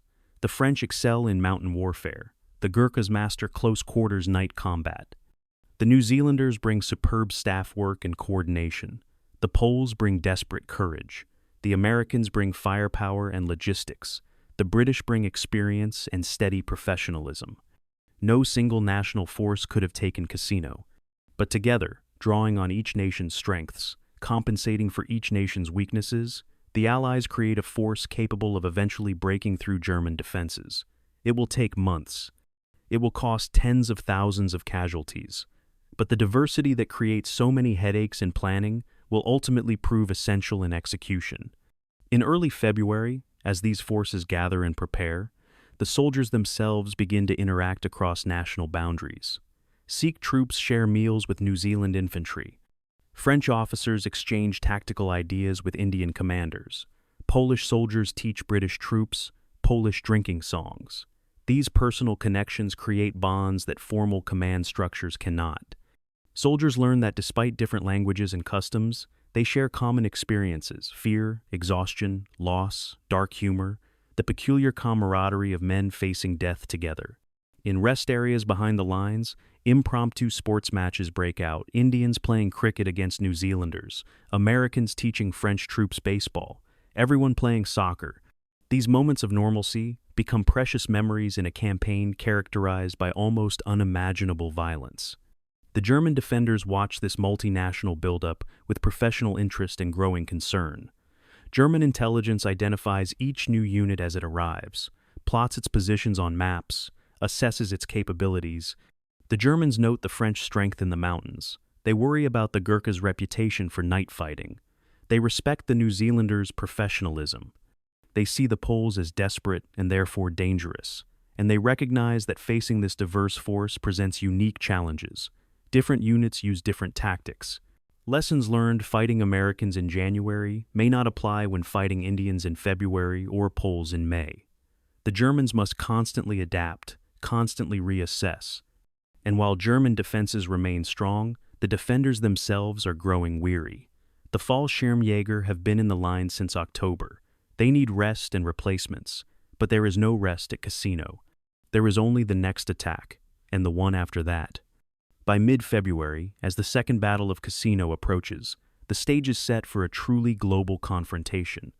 The mountain that dominates the Liri Valley will witness combat involving soldiers from every continent except Antarctica and Australia. Though Australians serve in other sectors of the Italian front, Europeans, Africans, Asians, Americans, Polynesians, all converging on a single, devastated town and a single ruined monastery. The Battle of Monte Cassino is becoming the most international battle of the Second World War, a microcosm of the global conflict in miniature. And every soldier approaching the battle, regardless of nationality, understands one truth. The mountain does not care where you come from. It does not care what language you speak or what God you worship. The mountain takes everyone equally, German and Allied, American and Polish, Indian and Italian. The mountain is patient and impartial, and it is still very hungry. February 14th, 1944, 9:28 in the morning. Captain Burdett Wright, piloting a B-17 Flying Fortress, begins his bombing run over the Liri Valley. Below him, Monte Cassino Monastery rises like a white crown against the dark mountain. Wright has been briefed that German troops are using the monastery as an observation, post, and fortress. His orders are clear: destroy the target. Behind him, 141 more heavy bombers follow in formation, their bomb bays loaded with high explosives. In the monastery cellars far below, Benedictine monks huddle with approximately 230 Italian civilians who have sought refuge in the ancient walls. They hear the aircraft engines growing louder. Some pray, some weep, some simply wait. At 9:28, Wright releases his bombs. 12 500-pound high-explosive bombs fall toward the monastery. The first strikes the basilica roof. The explosion tears through 15 centuries of history in a fraction of a second. The destruction has begun. The decision to bomb Monte Cassino Monastery represents one of the most controversial episodes of the Second World War, a choice made under pressure, based on faulty intelligence, achieving the opposite of its intended effect. The story of how this decision was made reveals the chaos, confusion, and desperation of the Cassino campaign. It begins in early February, after the failure of the first battle. Lieutenant General Bernard Freyberg, commanding the New Zealand Corps, prepares for a renewed assault. Freyberg is a courageous man, but not a particularly subtle tactician. He believes in overwhelming force applied directly to obstacles. Looking at Monte Cassino, he sees the monastery dominating the battlefield and reaches a conclusion: German observers must be inside the monastery. How else could they direct fire so effectively? How else could they observe every Allied movement? Freyberg demands that the monastery be destroyed before his troops attack. The question of whether Germans were actually inside the monastery before the bombing has been investigated exhaustively. The evidence is unambiguous. They were not. The German commander, Lieutenant General Fridolin von Senger und Etterlin, a devout Catholic, issued explicit orders that the monastery itself was off-limits. German observation posts were positioned in the hills and ridges around the monastery, not inside it. Senger even arranged for Vatican officials to inspect the monastery in December 1943 to verify that no German troops occupied it. The Vatican confirmed German compliance. But this information either did not reach Allied intelligence or was not believed. Allied soldiers, looking up at the monastery from positions below, convinced themselves they saw German troops in the windows. Muzzle flashes, movement, radio antennas. None of it was real. All of it was psychological projection, men under fire, seeing threats everywhere, unable to believe that the building dominating their battlefield was neutral. Mark Clark, commanding 5th Army, opposes bombing the monastery. Clark understands the propaganda value Germany will derive from Allied destruction of a sacred site. He understands that rubble makes better defensive terrain than intact buildings. He argues that the Germans are not inside the monastery, and bombing it will accomplish nothing militarily while causing enormous political damage. But Clark is overruled. General Harold Alexander, commanding all Allied ground forces in Italy, supports Freyberg's request. Alexander faces his own pressures. The Anzio beachhead is under fierce German counterattack. The Allied advance is stalled everywhere. Political leaders in Washington and London are demanding results. Destroying the monastery at least gives the appearance of action. On February 12th, Alexander authorizes the bombing. He informs Clark, who makes one final protest, then capitulates. The decision is made. The monastery will be destroyed. The Allies make some attempt to warn the monks and civilians inside the monastery. On February 12th, aircraft drop leaflets warning that the building will be bombed and advising everyone to leave. but the leaflets are poorly written in Italian, and many fall in areas inaccessible to the monastery's occupants. The abbot, Gregorio di Amare, receives the warning but believes it may be German propaganda. How can he know it is genuine? And even if genuine, where should the refugees go? The valley below is a battlefield. German and Allied troops are fighting in every direction. The monastery, ironically, seems like the safest place. Most of the civilians choose to remain. On February 13th, Allied aircraft circle the monastery, dropping more leaflets. Some civilians flee, most stay. That night, Abbot di Amare leads prayers in the basilica. Tomorrow is the feast of Saints Cyril and Methodius. He hopes to celebrate Mass in the morning. He will not get the chance. The bombing of Monte Cassino lasts 3.5 hours. 142 B-17 flying fortresses drop 453 tons of high explosives. 87 medium bombers B-25 Mitchells and B-26 Marauders drop 100 tons more. In total, over 550 tons of bombs fall on the monastery. For comparison, the infamous bombing of Dresden in 1945 dropped 3,800 tons over 2 days, but that targeted an entire city. The casino raid concentrates 550 tons on a single complex of buildings covering perhaps 5 acres. The destruction is total and absolute. Walls 10 feet thick are shattered. The basilica collapses. The library containing 40,000 volumes and 1,500 irreplaceable manuscripts is obliterated. Priceless frescoes and mosaics are reduced to dust. And in the cellars, the civilians sheltering there die in darkness and fire. Abbot di Amare, by chance or divine providence, survives. He is in a section of the cellar that remains partially intact. When the bombing ends, he emerges into a landscape transformed beyond recognition. The monastery, founded in 529 by Saint Benedict, destroyed and rebuilt 3 times over 14 centuries, is now simply gone. In its place is a mountain of rubble, broken stone, twisted metal, shattered timber. Fires burn in multiple locations. Dust and smoke obscure everything. Di Amare and other survivors begin searching for the living among the dead. They find bodies crushed by falling masonry, bodies burned by fire, bodies of children still clutched in their mother's arms. The exact death toll will never be known precisely. Estimates suggest approximately 230 civilians died in the bombing. Not a single German soldier was killed, because no German soldiers were inside the monastery when it was bombed. The German response to the bombing is swift and cynical. Within hours of the attack, German radio broadcasts denounce Allied barbarity. The destruction of Monte Cassino Monastery becomes a propaganda windfall for Germany. Vatican radio condemns the bombing. Catholic communities worldwide express horror and anger. Allied attempts to justify the attack claiming German military use of the monastery are undermined by the Germans themselves, who invite international journalists to tour the ruins and verify that no German military positions existed inside. The propaganda damage is severe, but worse, from a military perspective, is what happens next. German paratroopers, no longer bound by any obligation to respect the monastery's neutrality, immediately occupy the ruins. The bombing has transformed a protected religious site into a legitimate military target. And rubble, as every infantry soldier knows, provides far better defensive positions than intact buildings. The Fallschirmjäger move into the monastery, ruins the night of February 14th, and spend the following days transforming the wreckage into a fortress. Cellars that survive the bombing become bunkers. Gaps in the rubble become firing positions. The thick stone walls, even destroyed, provide overhead protection against artillery. What was open space inside the monastery compound is now a maze of broken walls and hidden positions. German engineers work efficiently, using timber salvaged from the wreckage to reinforce positions, creating communication trenches through the rubble. Within days, the monastery ruins have become the strongest point in the entire Gustav Line.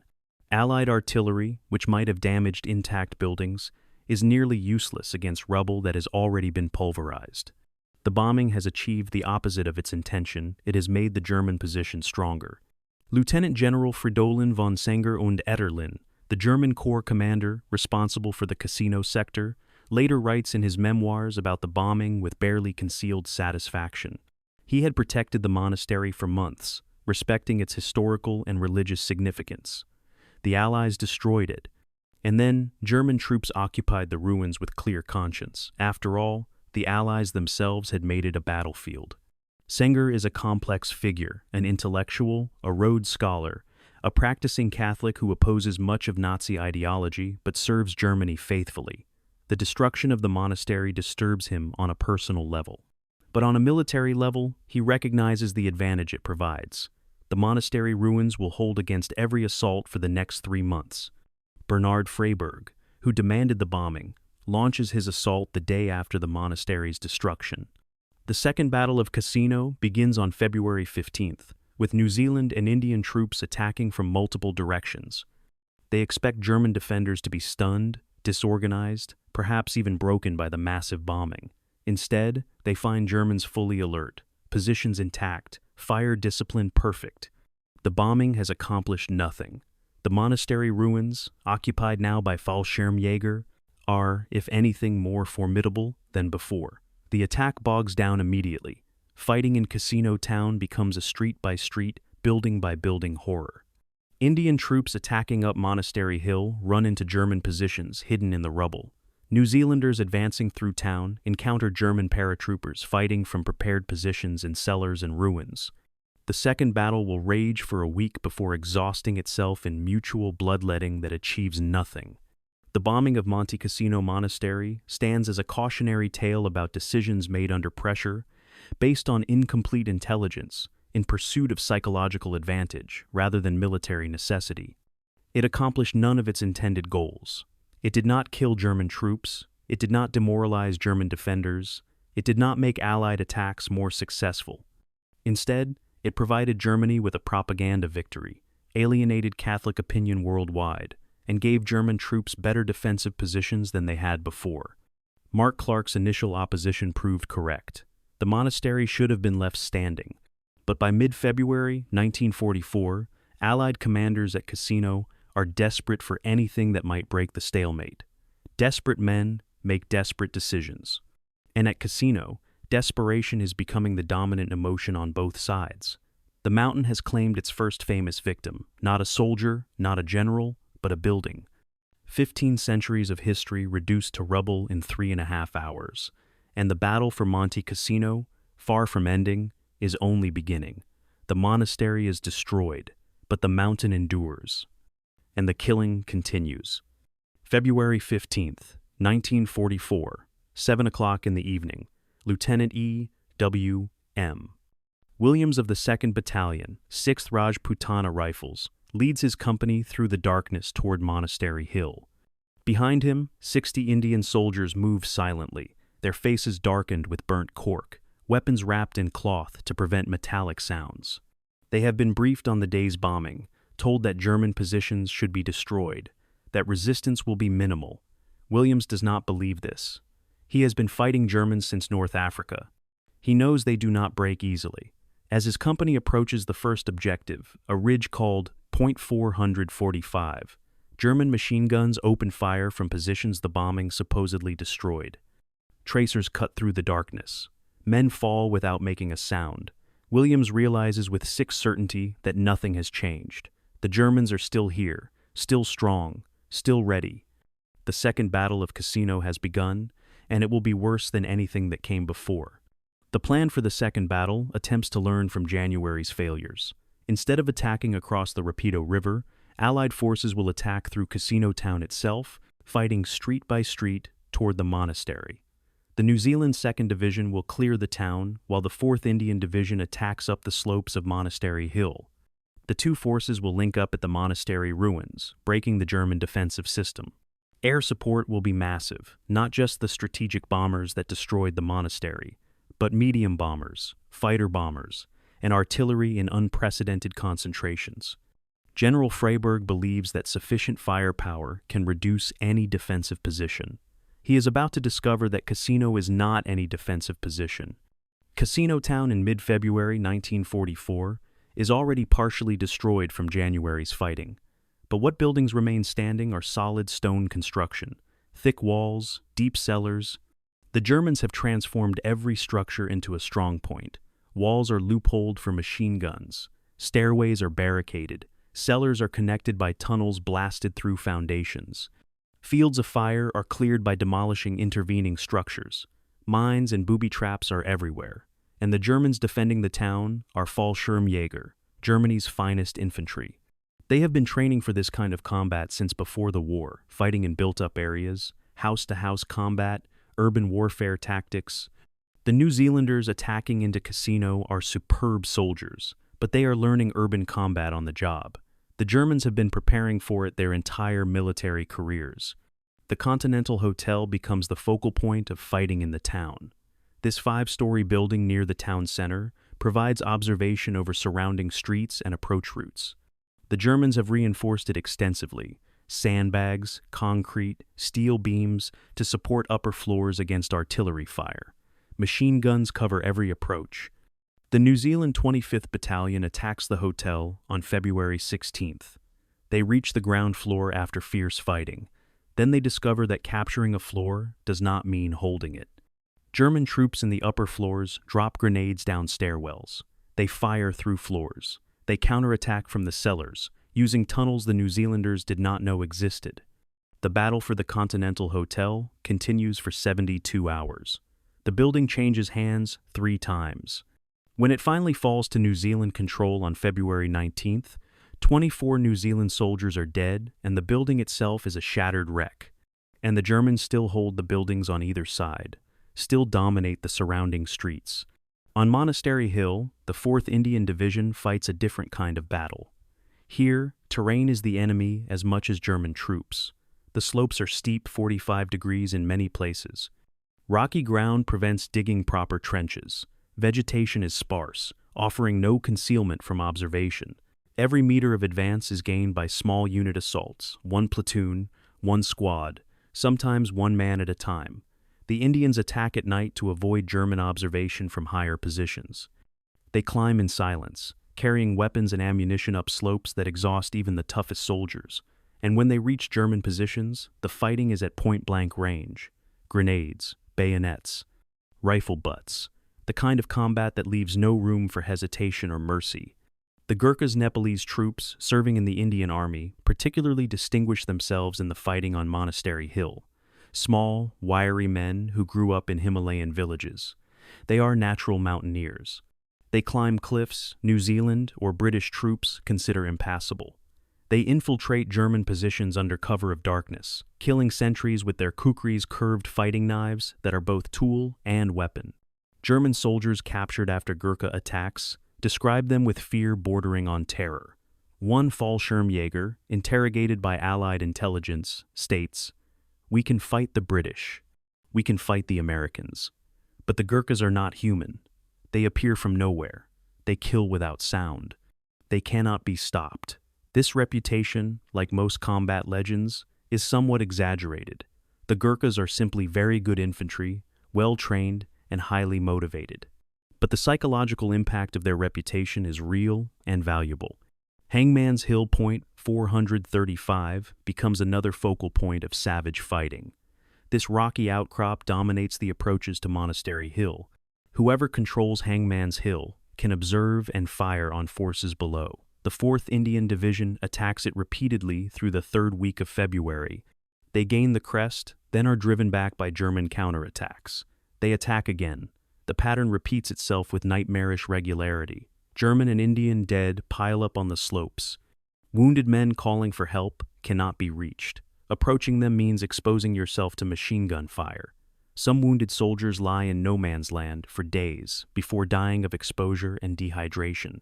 The fighting for Hangman's Hill is so intense that soldiers on both sides later describe it as worse than anything they experienced elsewhere in the war. Worse than North Africa, worse than Sicily, worse than any other sector of the Italian front. This is combat at its most primitive and brutal. By late February, both New Zealand and Indian divisions are approaching exhaustion. The Maori Battalion, attacking through Cassino Town, has lost half its strength. The Indian brigades on Monastery Hill report companies reduced to platoon strength, platoons to squads. Medical facilities behind the lines are overwhelmed. Ambulances run constantly, bringing wounded back from forward aid stations. Field hospitals operate around the clock. Surgeons performing triage, who can be saved, who cannot, who must wait despite their suffering. The psychological toll equals the physical. Soldiers who survive days of continuous close-quarters combat emerge changed. Shell shock, what will later be called post-traumatic stress disorder, becomes epidemic. Men freeze under fire. Men weep without reason. Men refuse to leave their foxholes even when ordered. Medical officers begin evacuating soldiers for psychiatric reasons at rates never before seen in this campaign. The Germans are suffering too, though they hide it better. The Fallschirmjäger are tough, well-trained, and deeply indoctrinated, but they are still human. Continuous combat without rest breaks even the strongest men. German casualties mount not as high as Allied casualties because they are defending, but significant nonetheless. Ammunition consumption is enormous. Artillery shells, mortar rounds, machine gun ammunition must be brought forward at night because daylight movement invites Allied air attack. German supply lines are stretched thin. Food becomes irregular. Water is rationed. Medical supplies run low.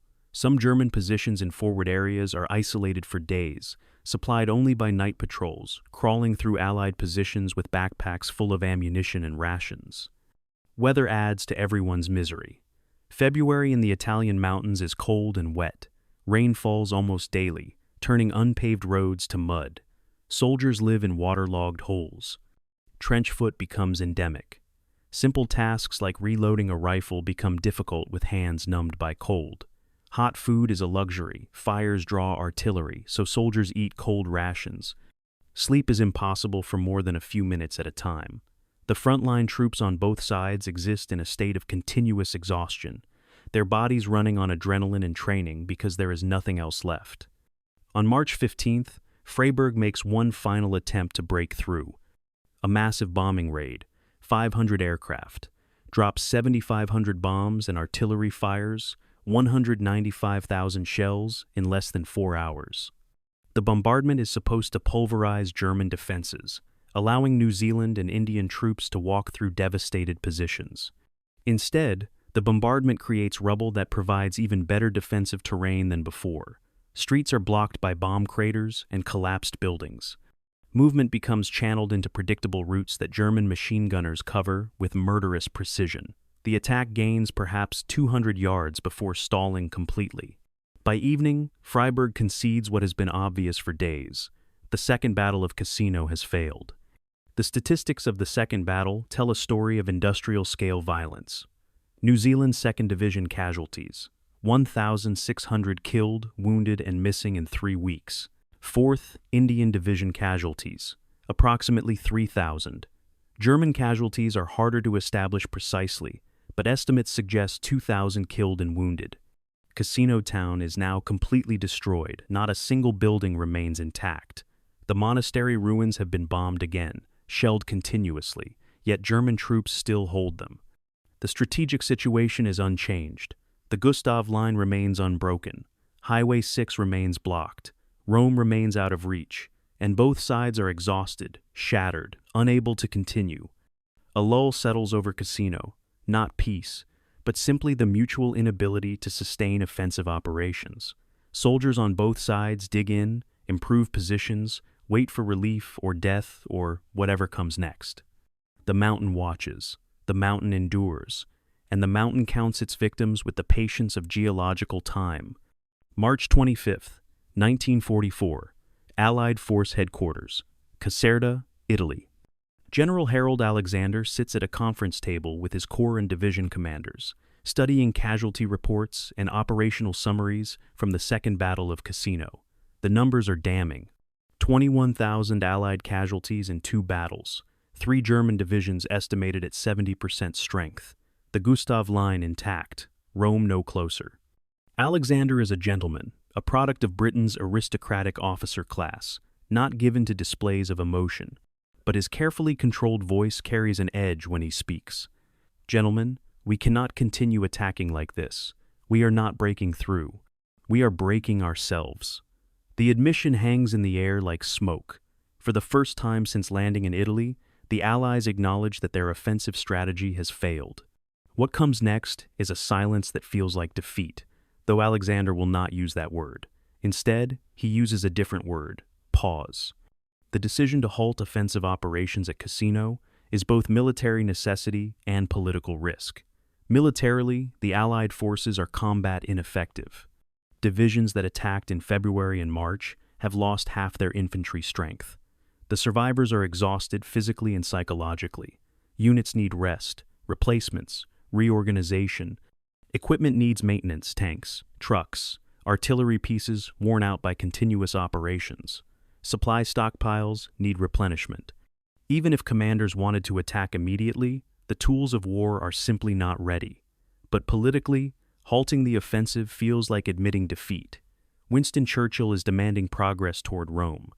The American press is questioning whether Italy is becoming a sideshow that diverts resources from the coming invasion of France. Soviet representatives are suggesting, not so subtly, that the Western Allies lack the will to take casualties.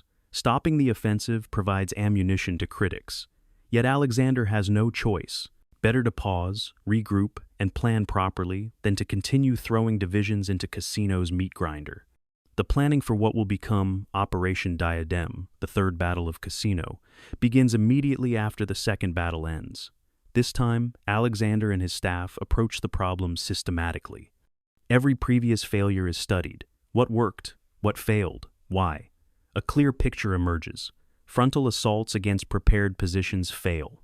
Limited attacks on narrow fronts allow Germans to concentrate defensive fire. Sequential attacks allow Germans to shift reserves. Insufficient artillery preparation leaves German positions intact. The lessons seem obvious in retrospect, but warfare has a way of making obvious things difficult.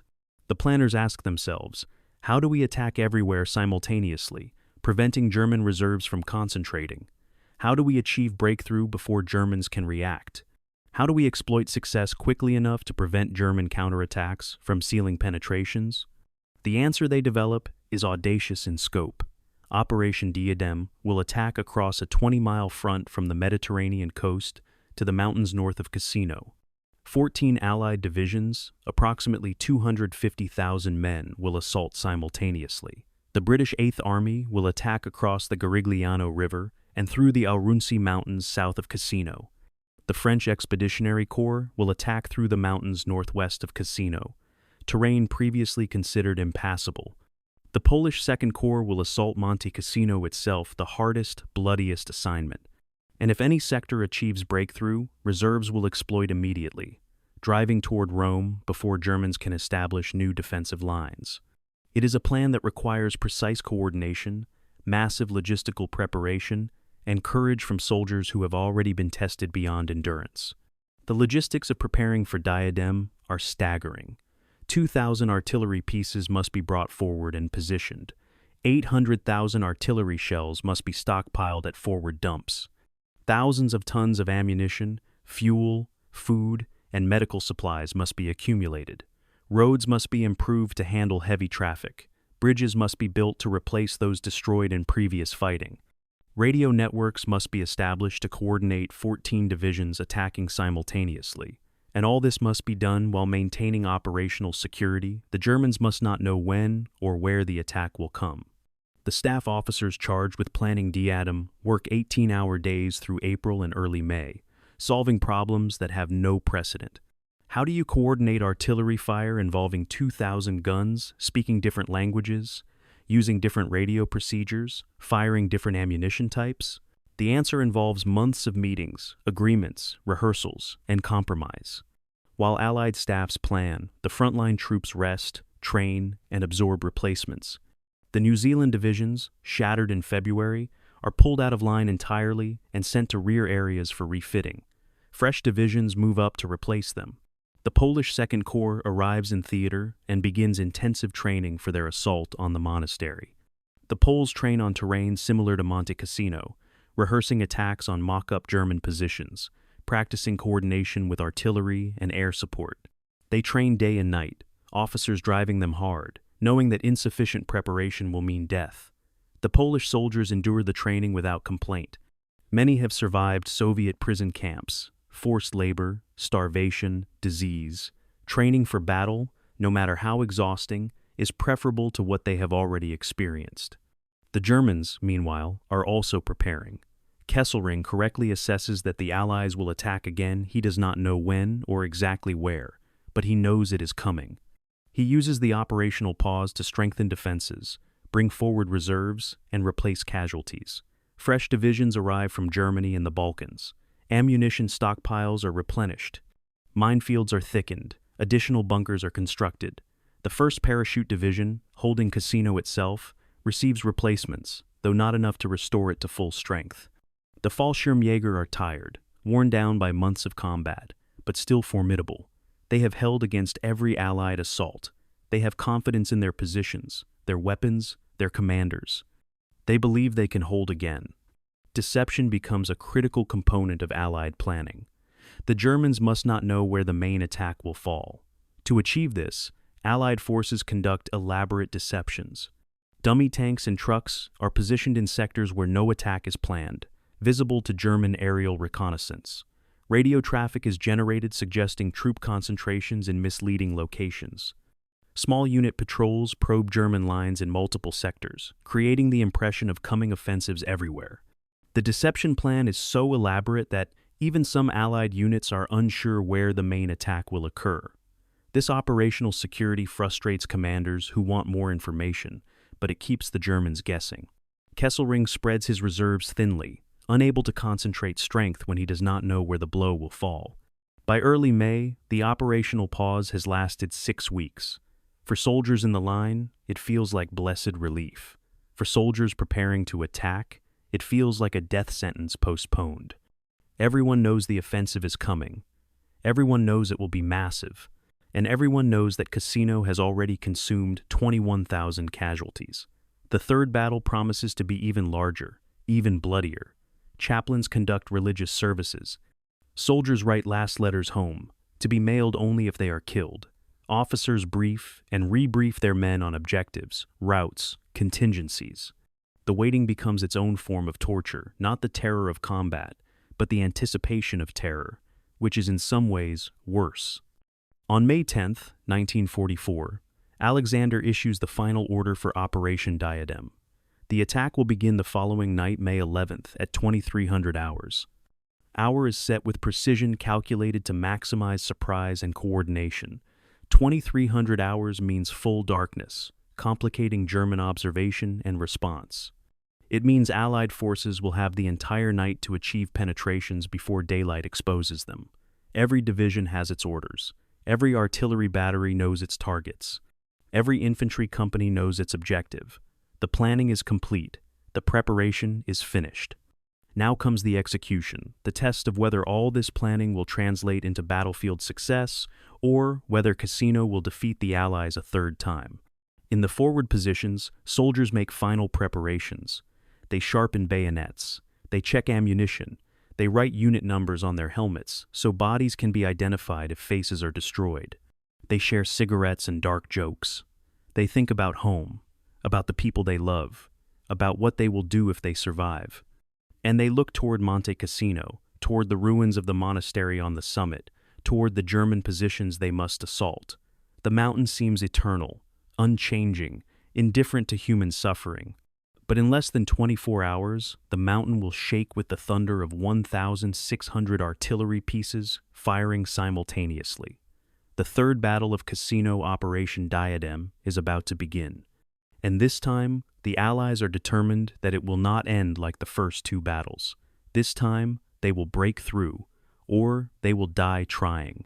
The pause is ending. The killing is about to resume. April 28, 1944, a secluded villa outside Caserta. General Alphonse Juin spreads a topographic map across a wooden table and traces a route with his finger through the Aurunci Mountains. His staff officers lean in, studying the terrain. The map shows peaks rising to 4,000 feet, slopes exceeding 45 degrees, trails marked as poor or impassable. Traditional military thinking says you cannot move divisions through such terrain. Supply trains cannot follow. Artillery cannot be positioned. Communication lines cannot be maintained. Juin looks up from the map and smiles. The Germans believe this terrain is impassable. he says in accented English. Therefore, they do not defend it strongly. Therefore, this is where we will attack. His staff officers exchange glances. Juin's plan seems mad. But then again, Juin has succeeded before when others thought success impossible. And madness, properly executed, can become genius. Operation Diadem represents the most complex Allied ground operation in the Mediterranean theater to this point in the war. 14 divisions will attack across a 20-mile front. 4 separate corps, British, French, Polish, and American, will coordinate movements, artillery, fire, and air support. The operation requires solving problems that no military staff has faced before in this war. How do you hide the assembly of 250,000 men? How do you coordinate the firing of 2,000 artillery pieces, speaking different languages? How do you maintain surprise when moving that many troops into position? The answers lie in meticulous planning, operational deception, and acceptance of calculated risks that would make cautious commanders hesitate. The deception plan, codenamed Nunton, begins in mid-April. Allied intelligence knows that German reconnaissance aircraft fly regular missions over Allied positions. These flights cannot be prevented without revealing defensive positions. So instead of hiding from German observation, the Allies feed it false information. In sectors where no attack is planned, troops conduct conspicuous movements. They build dummy supply dumps visible from the air canvas tarps, stretched over empty crates. They position inflatable dummy tanks that from 5,000 feet look identical to real armor.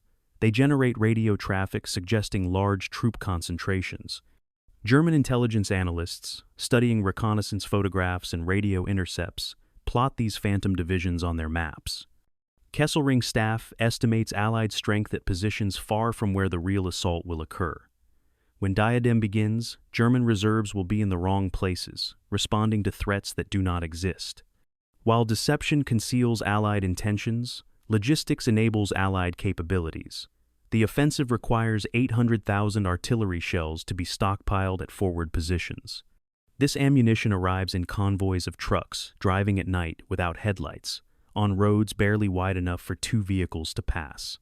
Each convoy must navigate mountain roads in darkness, unload at designated dumps, and return before dawn reveals their movement to German observers.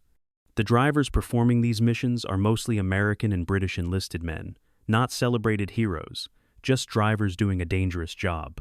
Some convoys are caught by German artillery fire.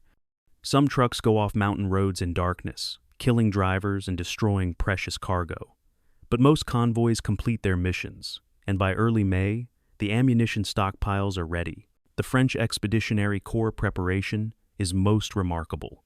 Juin's plan calls for his troops to infiltrate through the Orunsi Mountains terrain so difficult that German intelligence has assessed it as impassable to large formations.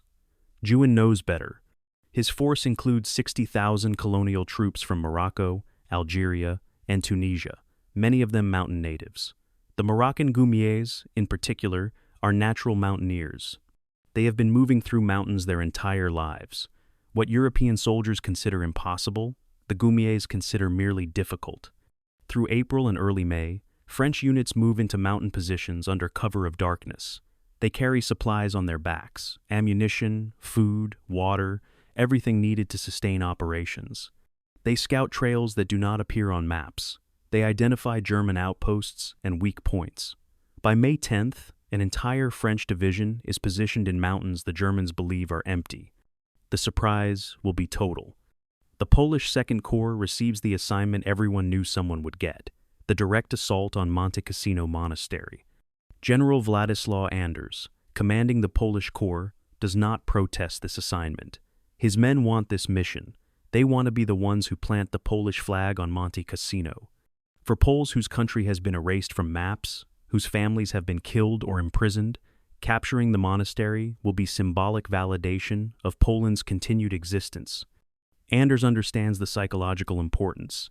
He also understands the military reality. His corps will suffer terrible casualties. But Poles have been suffering for 5 years. If suffering can purchase honor, they will pay the price. Polish training for the assault is intensive. They rehearse attacks on terrain similar to Monastery Hill. They practice coordination with artillery. They study captured German documents describing defensive positions. They prepare themselves mentally for what is coming. The artillery plan for Diadem represents the largest concentrated bombardment the Allies have executed in Italy. 1,600 guns will fire simultaneously at hour. For 3 hours, these guns will hammer German positions with high explosives and white phosphorus. The barrage will then shift forward, creating a rolling curtain of fire that infantry will follow as they advance.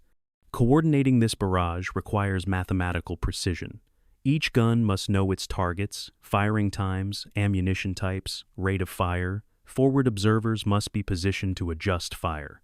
Communications must be maintained under combat conditions.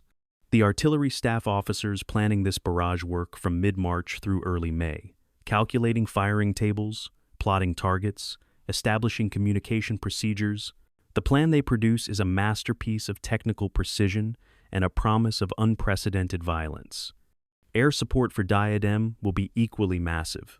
The Mediterranean Allied Tactical Air Force commits nearly 3,000 aircraft to support the offensive. Heavy bombers will strike German rear areas, disrupting supply lines and reinforcements. Medium bombers will hit German strong points immediately before ground assault. Fighter bombers will provide close air support, attacking targets called in by forward air controllers.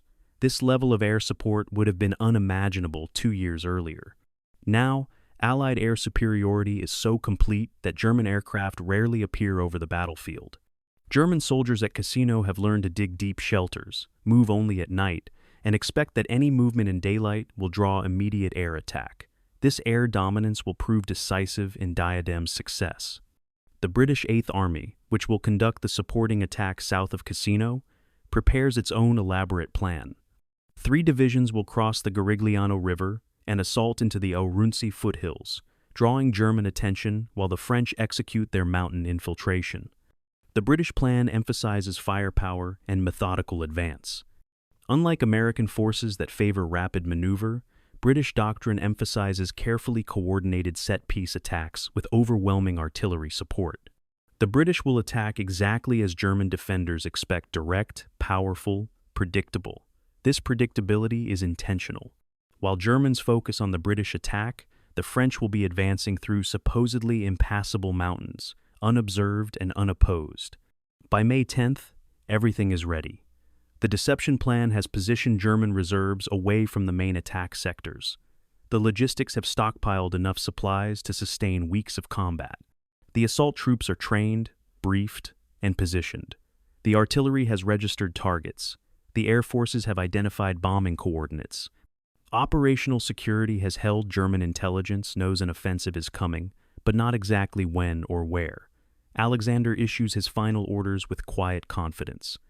Kesselring, monitoring Allied preparations from his headquarters, senses something large approaching, but cannot determine where the main blow will fall. His reserves remain dispersed, covering all possible threat sectors. This is exactly what Allied planning intended. On the evening of May 10th, soldiers in forward positions receive their final briefings. Officers explain objectives one last time. NCOs check equipment and ammunition. Chaplains offer prayers and blessings. Men write last letters. In some units, soldiers are issued extra ammunition and told to expect heavy casualties.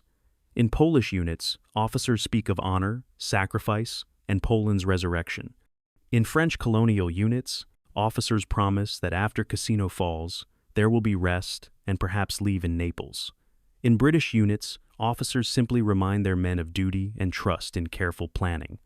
And in American units, officers promise that this time, they will break through.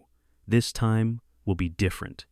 At 2200 hours on May 11th, 1 hour before hour, the Allied guns are loaded and aimed. Crews stand ready, awaiting the order to fire. Along the 20-mile front, 250,000 soldiers wait in assembly areas, trenches, behind walls, in the darkness. Some are veterans of North Africa and Sicily, men who have seen combat before. Some are replacements, joining their units only days earlier, untested and terrified. All of them know that in 1 hour, the greatest bombardment of the Italian campaign will begin, and then they will advance, into German fire, toward prepared defenses. Up mountains, across rivers, through minefields. They will advance because they are ordered to advance, because their nations demand it, because Rome must fall, because Cassino must be taken, because there is no alternative. The wait ends, the killing resumes. And Monte Cassino, which has stood for millennia, watches as humanity prepares to unleash industrial violence upon its slopes once more. The mountain has seen war before, but not like this, never like this. May 11th, 1944, 2300 hours exactly. Captain Harold Smith of the British Royal Artillery places his hand on the firing lanyard of a 25-pound gun positioned south of the Garigliano River. Around him, stretching across 20 miles of front, 1,599 other artillery pieces are aimed, loaded, and ready. Smith checks his watch, a habit born of 4 years of war. The second hand sweeps toward the 12. At exactly 2300 hours, Smith pulls the lanyard. His gun recoils, flame erupting from the barrel, the shell arcing through the night sky toward German positions. In that same instant, 1,599 other guns fire. The sound is not a sound, it is a physical force that compresses the air, rattles the ground, and can be felt in the chest like a second heartbeat. Soldiers 15 miles away will later report they thought an earthquake had struck. German soldiers in forward positions, awakened from sleep by this apocalypse, will have seconds to understand what is happening before the shells begin to land. The opening barrage of Operation Diadem represents the largest artillery bombardment in the Mediterranean theater. 412,000 shells will be fired in the next 40 hours, more ammunition than the entire North African campaign consumed in 6 months. The guns fire at predetermined targets mapped by months of reconnaissance: German bunkers, observation posts, artillery positions, communication trenches, supply routes, headquarters buildings. Every target has been plotted with mathematical precision. Fire control centers coordinate timing so that shells arrive in coordinated waves, hammering positions with systematic violence. The Germans have experienced artillery barrages before this is modern warfare. After all, but nothing like this. Nothing approaching this scale of industrial destruction concentrated in space and time. On Monte Cassino itself, German paratroopers of the 1st Parachute Division crouch in their bunkers as the world explodes around them. The shells do not arrive individually, but in group salvos of 6, 12, 24 shells landing within seconds of each other. The bunkers shake. Dust and debris fill the air. Men cannot hear anything except the continuous thunder of explosions. Some bunkers take direct hits, 500 pounds of high explosive punching through reinforced concrete, killing everyone inside instantly. Other bunkers survive but become tombs as entrances collapse under bombardment. Men trapped inside must dig their way out or suffocate. The German telephone network, carefully constructed over months, connecting every position with command posts, is severed within minutes. Communication breaks down. Individual positions become isolated, unable to call for support or report what is happening. In Cassino Town, the buildings that survived previous battles now disintegrate under the renewed bombardment. The Continental Hotel, fought over building by building in February, collapses into rubble. The railway station, a German strongpoint, receives so many direct hits that its location becomes unrecognizable, just another crater among hundreds.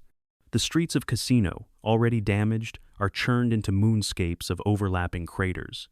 German soldiers who sheltered in cellars and tunnels beneath the town fare better than those above ground, but the concussion alone, transmitted through stone and earth, is enough to disorient and injure. Some men emerge from cellars, bleeding from ears and noses, unable to hear, barely able to stand. The psychological effect is as devastating as the physical. German defenders have confidence in their positions, their training, their ability to withstand Allied attacks, but confidence erodes under unceasing bombardment that offers no respite, no safe space, no moment of peace. At 23:30 hours, 30 minutes into the barrage, Allied infantry begin moving forward. They advance behind the artillery fire, timing their movements so they arrive at German positions moments after the bombardment lifts. This technique, called a rolling barrage, requires precision and courage. If infantry moves too slowly, Germans will recover from bombardment and man defensive positions. If infantry moves too quickly, they will be killed by their own artillery. The technique has been practiced in training, but training cannot replicate the chaos of actual combat. Units must advance through darkness, through smoke and dust that obscures everything, through terrain torn by shell fire, into obstacle courses of craters and debris. They must maintain direction, maintain cohesion, and maintain timing. Most units succeed. Some become disoriented and lost. A few are hit by their own artillery, inevitable tragedy in such complex operations. The British 13th Corps, attacking across the Garigliano River south of Cassino, achieves remarkable initial success. Engineers have prepared multiple crossing sites, positioned bridging equipment, and rehearsed procedures for weeks. When infantry reaches the river, boats are ready. The crossing begins at midnight, 1 hour after the bombardment started. German positions along the river have been pulverized. Many defenders are dead, wounded, or too stunned to offer effective resistance. By 0 to 200 hours on May 12th, British forces have established 3 solid bridgeheads across the Garigliano. Engineers begin constructing Bailey bridges that will allow tanks and artillery to cross. By dawn, the British have pushed 3 miles inland. German counterattacks develop but lack coordination, communication has broken down, reserves are positioned too far back to respond quickly, and Allied air superiority prevents daylight movement. North of Cassino, in the mountains, the French Expeditionary Corps launches its infiltration through the Aurunci Range. This is the operational masterstroke of diadem attacking, where Germans believe attack is impossible. The Moroccan Goumiers move through darkness, along trails they have scouted for weeks. They carry everything on their backs: weapons, ammunition, 3 days of rations, water. They move in silence, trained to navigate by terrain features in darkness. German outposts in the mountains are sparse. The Germans do not believe significant forces can operate here. When Goumier patrols encounter German positions, they neutralize them quickly and quietly, using knives rather than firearms to maintain surprise. By dawn on May 12th, French forces have penetrated 5 miles into mountains the Germans thought were empty. The entire southern flank of the Gustav Line is being turned, and the Germans do not yet realize it. In the Liri Valley itself, closest to Cassino, the Canadian 1st Division and British 8th Indian Division attack toward the town and the mountain. Here, German defenses are strongest and most alert. Despite the bombardment, Fallschirmjäger troops man their positions as Allied infantry approaches. The fighting becomes immediate and brutal. Machine guns that survived in protected positions open fire. German artillery, pre-registered on likely avenues of approach, begins firing defensive concentrations. Allied infantry goes to ground, seeking cover in craters and behind rubble. Company commanders call for artillery support to suppress specific German positions. The battle develops into the kind of attritional slugging match that characterized previous Cassino battles. Progress is measured in yards. Casualties mount rapidly. By mid-morning May 12th, the attack toward Cassino town has stalled, unable to advance through the killing zones German defenders have created. Kesselring, at his headquarters north of Rome, receives first reports of the offensive in the early hours of May 12th. The reports are fragmented and contradictory. Communication with forward units is difficult. Reconnaissance is impossible due to Allied air superiority, and the scale of the attack makes assessment challenging. Kesselring initially believes the main Allied effort is the British attack across the Garigliano. This is exactly what Allied deception planners intended him to believe. He orders reserves to move south to contain the British breakthrough. Only later, as more information arrives, does Kesselring realize the French are advancing through the mountains. By then, his reserves are committed to the wrong sector. German units begin shifting north to meet the French threat, but movement in daylight invites Allied air attack. Columns of trucks and tanks are strafed and bombed. What should take hours takes days. The German response is always late, always reacting to crises rather than anticipating them. By the evening of May 12th, 24 hours into the offensive, the shape of Diadem's success is becoming clear. The British have secured bridgeheads across the Garigliano and are pushing inland. The French have penetrated deep into the Aurunci Mountains, threatening to outflank the entire Gustav Line from the south. The Canadian and Indian attacks toward Cassino town have made limited progress but have fixed German reserves in place. preventing them from responding to more dangerous threats elsewhere. Only the Polish assault on Monte Cassino itself has not yet begun, that is scheduled for May 13th. The Germans are being attacked everywhere simultaneously, exactly as Allied planners intended. Their defensive system, designed to defeat sequential attacks, is being overwhelmed by simultaneous pressure across its entire length. The German soldiers defending Cassino fight with the skill and determination that has characterized their performance throughout the campaign, but they are being bled slowly. Ammunition consumption is enormous. Machine guns fire thousands of rounds defending single positions. Artillery shells are expended at rates that cannot be sustained. Medical facilities are overwhelmed with casualties. Supply convoys attempting to bring forward ammunition and evacuate wounded are attacked by Allied aircraft. The infrastructure of defense communication, supply, reinforcement is breaking down under sustained pressure. Individual German positions remain formidable. Individual German soldiers remain dangerous. But the system that connects positions, supports soldiers, and coordinates defense is failing. And once that system fails, individual heroism becomes futile.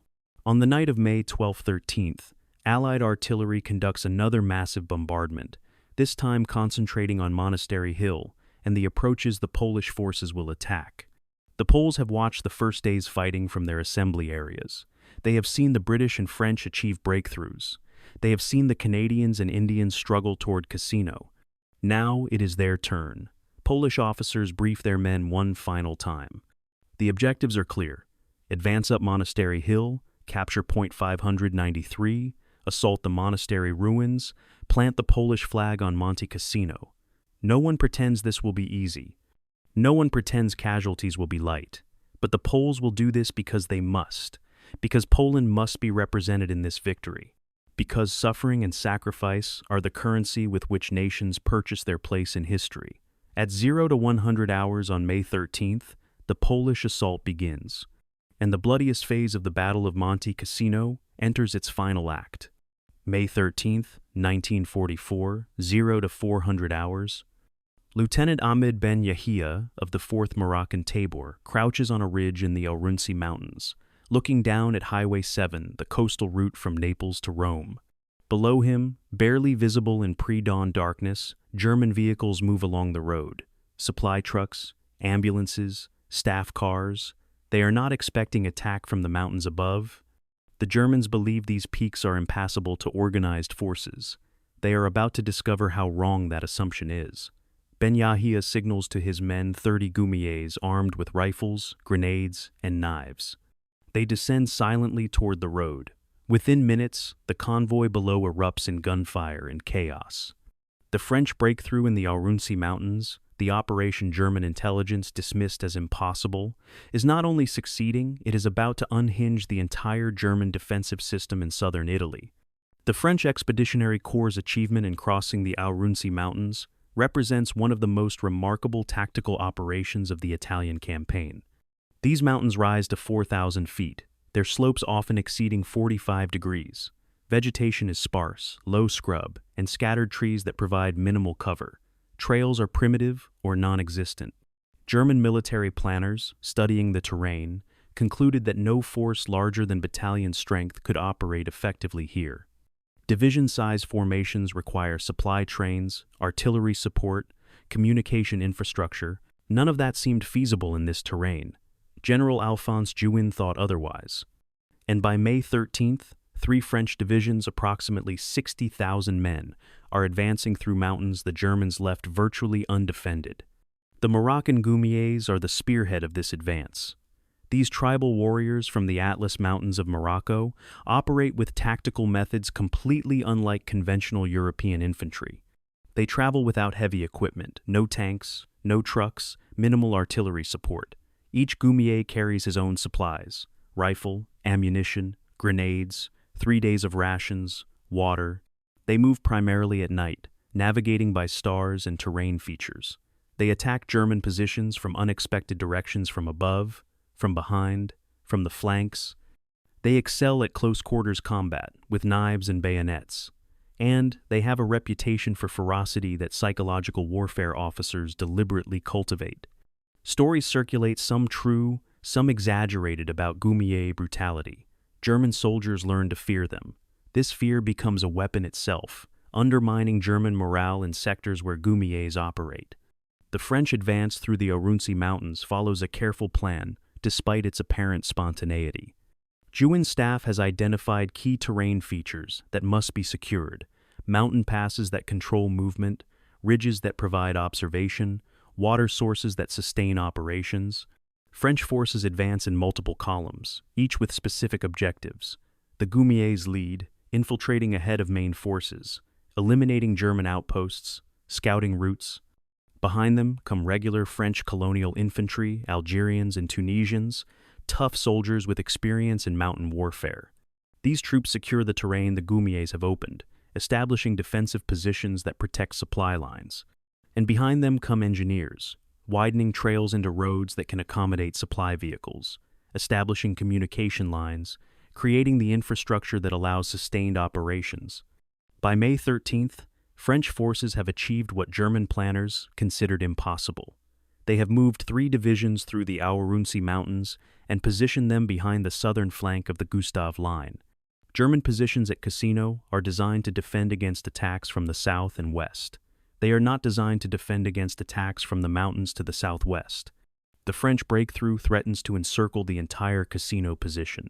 German units defending the valley suddenly find enemy forces appearing on ridges above and behind them. Supply routes are cut.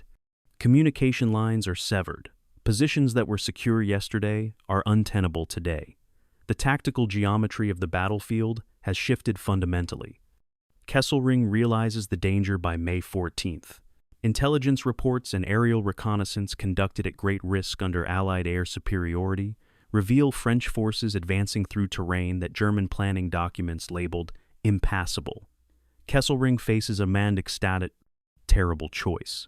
He can commit reserves to contain the French breakthrough, but that weakens his defense against British attacks in the valley.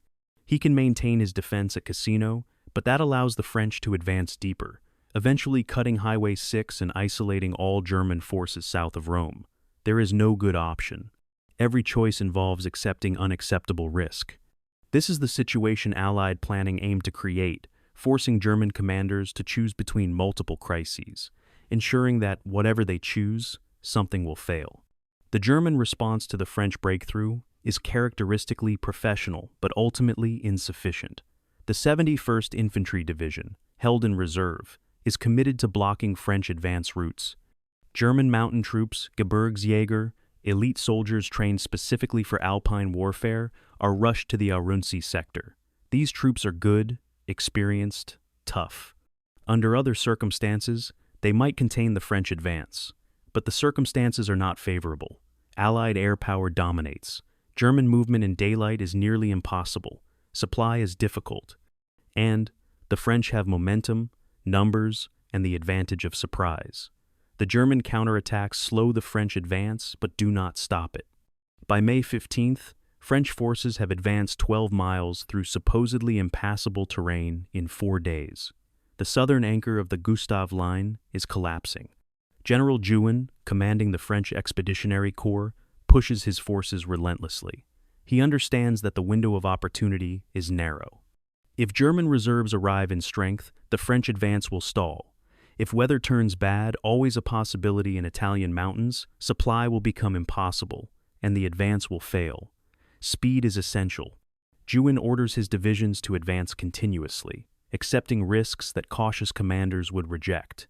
Units become separated. Supply lines stretch dangerously thin. Some formations run low on ammunition and must scavenge from captured German positions, but the advance continues. French colonial troops, many of them veterans of France's pre-war colonial wars, prove remarkably adaptable.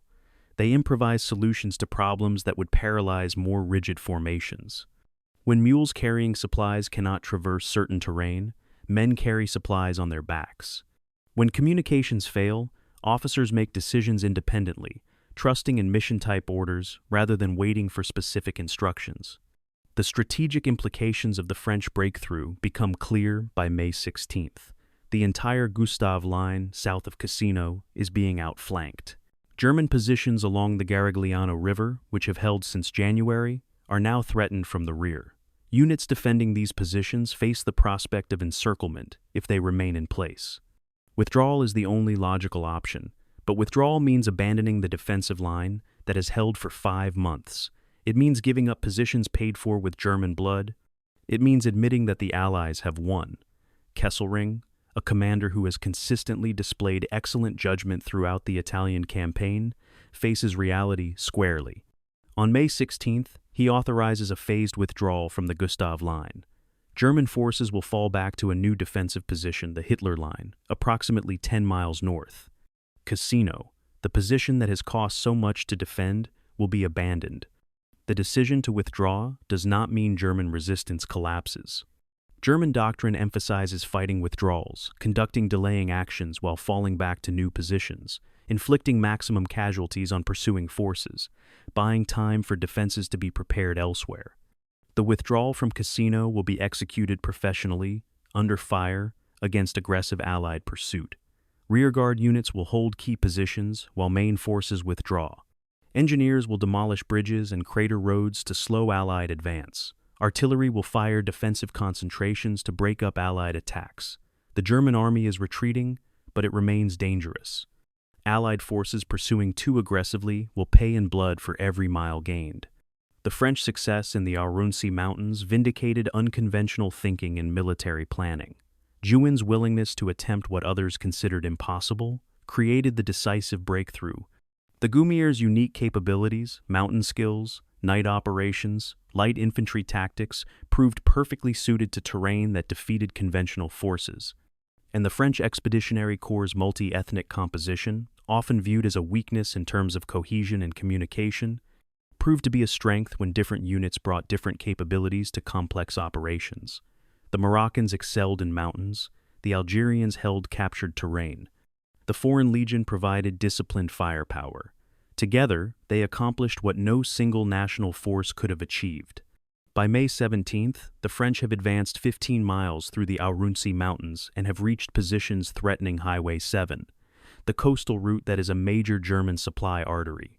German forces between Cassino and the coast are in danger of being cut off. The strategic picture that favored Germany for 5 months has inverted completely. Now it is the Germans who must worry about encirclement. Now it is the Germans who must evacuate positions before they are trapped. The mountain warfare that was supposed to favor the defender has been turned against them by an attacking force that understood mountains better than the defenders did. The Battle of Monte Cassino is not yet over. The monastery itself still holds. German forces in Cassino town still resist. But the outcome is no longer in doubt. The Gustav Line is broken. The road to Rome is opening. And the French, fighting through mountains others said were impassable, have proven that in warfare, terrain is not destiny. Skill, courage, and unconventional thinking can overcome any obstacle, even mountains, even Monte Cassino. May 14th, 1944, 1100 hours. Corporal Bill Stevens of the Canadian 1st Division advances through what was once a street in Cassino town. Around him, buildings have ceased to exist as recognizable structures. They are rubble piles of broken stone, twisted metal, shattered timber. Every pile might conceal a German position. Every crater might contain a mine. Stevens moves cautiously, rifle ready, eyes scanning constantly. Behind him, his squad follows, spread out, each man covering a different sector. They have been fighting through this ruined town for 3 days. They have advanced perhaps 400 yards. They have lost 8 men from their original squad of 12. Ahead, Stevens hears a sound metal scraping on stone. He freezes. The sound comes from a pile of rubble 30 feet away. Stevens signals his squad to take cover. Then the rubble erupts with machine gun fire. Men dive for whatever cover they can find. Stevens returns fire blindly, unable to see the source, only the general direction. This is the reality of fighting in Cassino Town, a ghost town where the dead outnumber the living and every shadow might kill you. The battle for Cassino Town during Operation Diadem becomes one of the most intense urban combat operations of the Second World War. The town has already been destroyed in previous battles. February's bombing and fighting left no building intact. But destruction makes urban combat more difficult, not less. Intact buildings can be cleared systematically. Rubble provides infinite hiding places, unpredictable fields of fire, and no clear front lines. The Germans defending Cassino have had weeks to prepare positions in the ruins. They know every pile of debris, every crater, every approach route. The Canadians and British attacking through the town are learning the terrain under fire, paying in casualties for every lesson. The German defenders in Cassino Town are Fallschirmjäger paratroopers of the 1st Parachute Division. By mid-May, they have been in continuous combat since January. They are exhausted, under strength, running low on supplies, but they remain formidable. These are not conscripts or rear echelon troops. They are volunteers, ideologically committed, superbly trained. They fight with a combination of skill and fanaticism that makes them incredibly dangerous.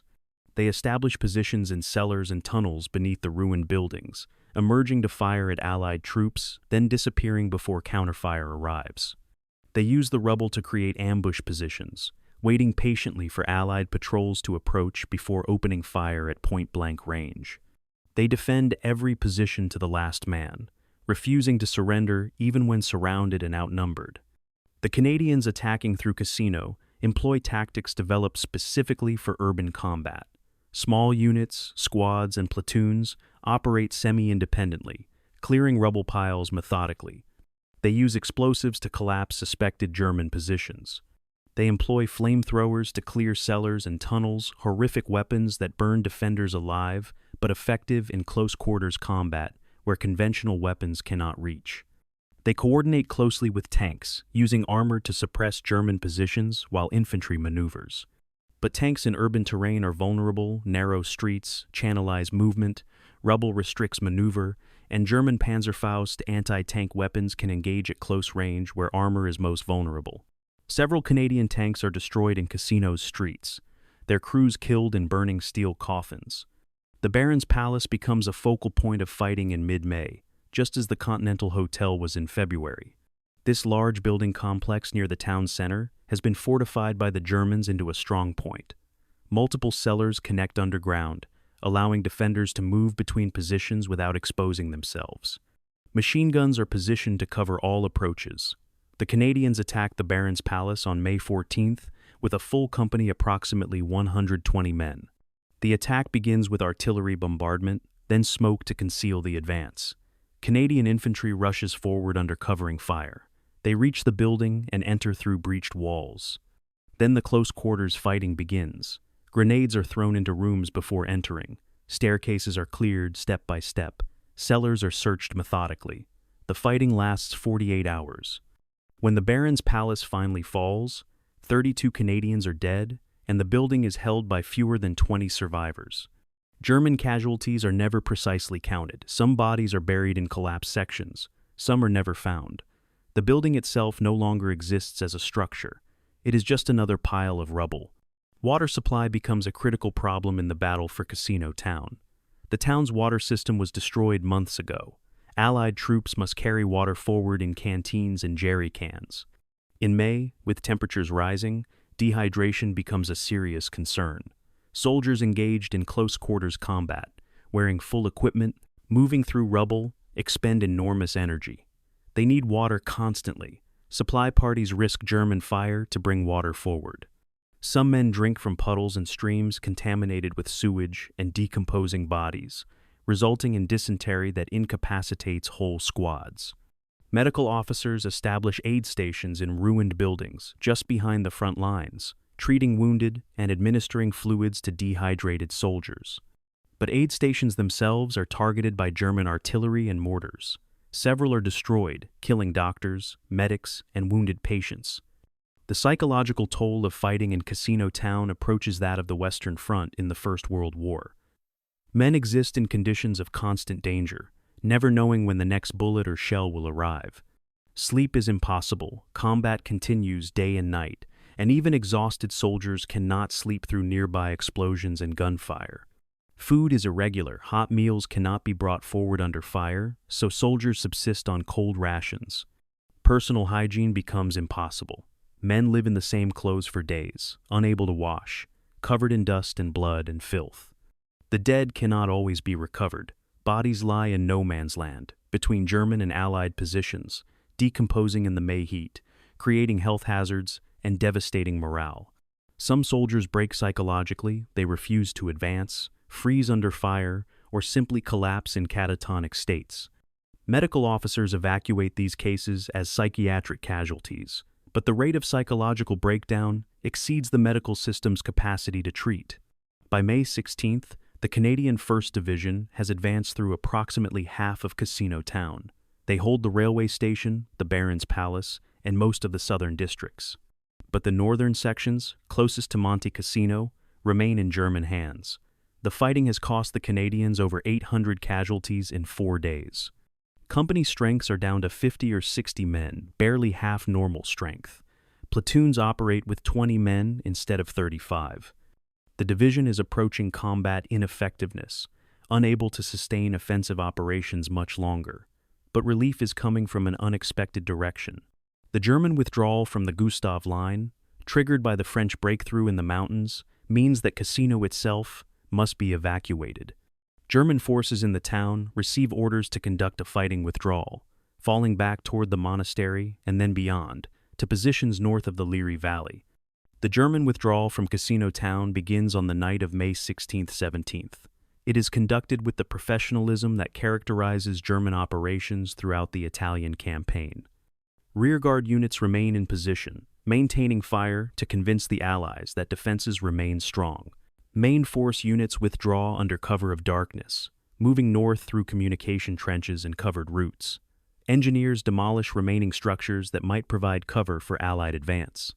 Mines and booby traps are left behind, particularly vicious devices designed to kill engineers and demolition teams clearing the town. By dawn on May 17th, most German forces have withdrawn from Cassino Town. Only rearguards remain, positioned to delay Allied pursuit. Canadian patrols entering the northern sections of Cassino on May 17th find the town abandoned. The silence is eerie after days of constant combat. Soldiers advance cautiously, expecting ambushes, but encountering only mines and booby traps. Engineers move forward with detectors, probing for explosives, marking safe routes with white tape. Behind them, infantry follows carefully, staying within marked lanes. The town that has been fought over for 5 months is finally in Allied hands, but it is not a town anymore.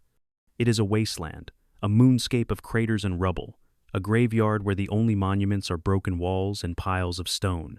There is nothing left to hold, nothing left to defend, nothing worth the thousands of lives spent fighting for it. The statistics of the battle for Cassino Town are difficult to compile. Precisely record-keeping in small unit actions is imperfect, and many records were lost in combat. But estimates suggest Canadian casualties in the May fighting exceed 1,000. British and Indian casualties in supporting attacks add several hundred more. German casualties are unknown, but certainly significant, perhaps 600 to 800 killed, wounded, and captured in the fighting for the town itself. The cost-benefit analysis is stark. Several thousand casualties to capture a town that no longer exists, that has no economic or military value, that is significant only because it sits beneath a mountain. The town was never the real objective. The mountain was always what mattered. Cassino Town was simply where men died while others fought for the mountain above. On May 17th, as Canadian soldiers consolidate control of Cassino's ruins, they discover German bunkers and tunnels that survived the months of bombing and shelling. Some are elaborate multiple rooms, ventilation systems, electric lighting powered by generators, medical supplies, ammunition, food rations stored in quantities suggesting the Germans expected to hold indefinitely. These discoveries are simultaneously impressive and disturbing. Impressive because they demonstrate German engineering skill and determination.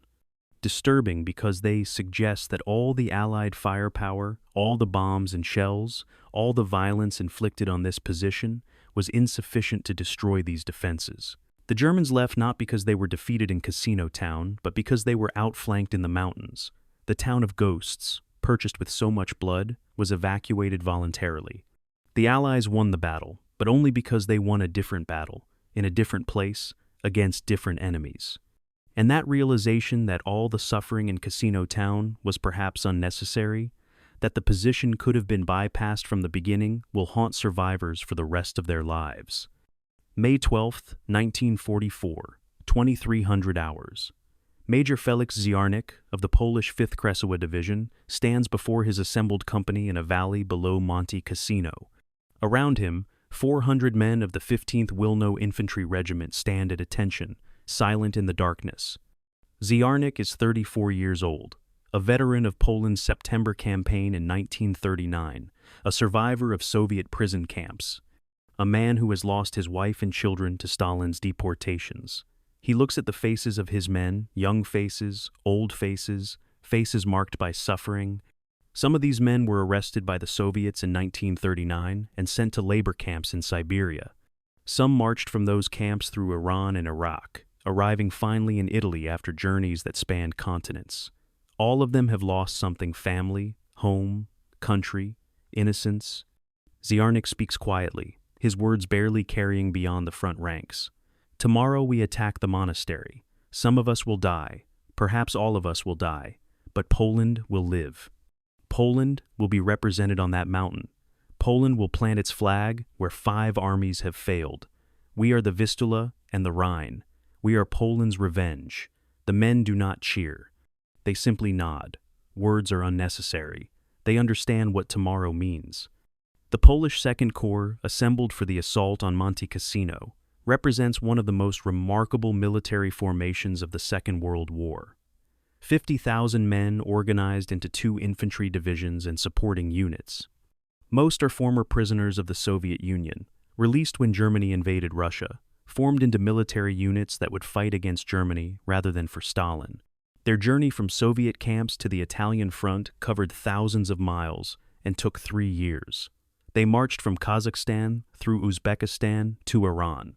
They trained in Iraq and Palestine. They sailed to Italy in early 1944, and now, in May, they have been given the most difficult, dangerous mission of Operation Diadem: capture Monte Cassino Monastery itself.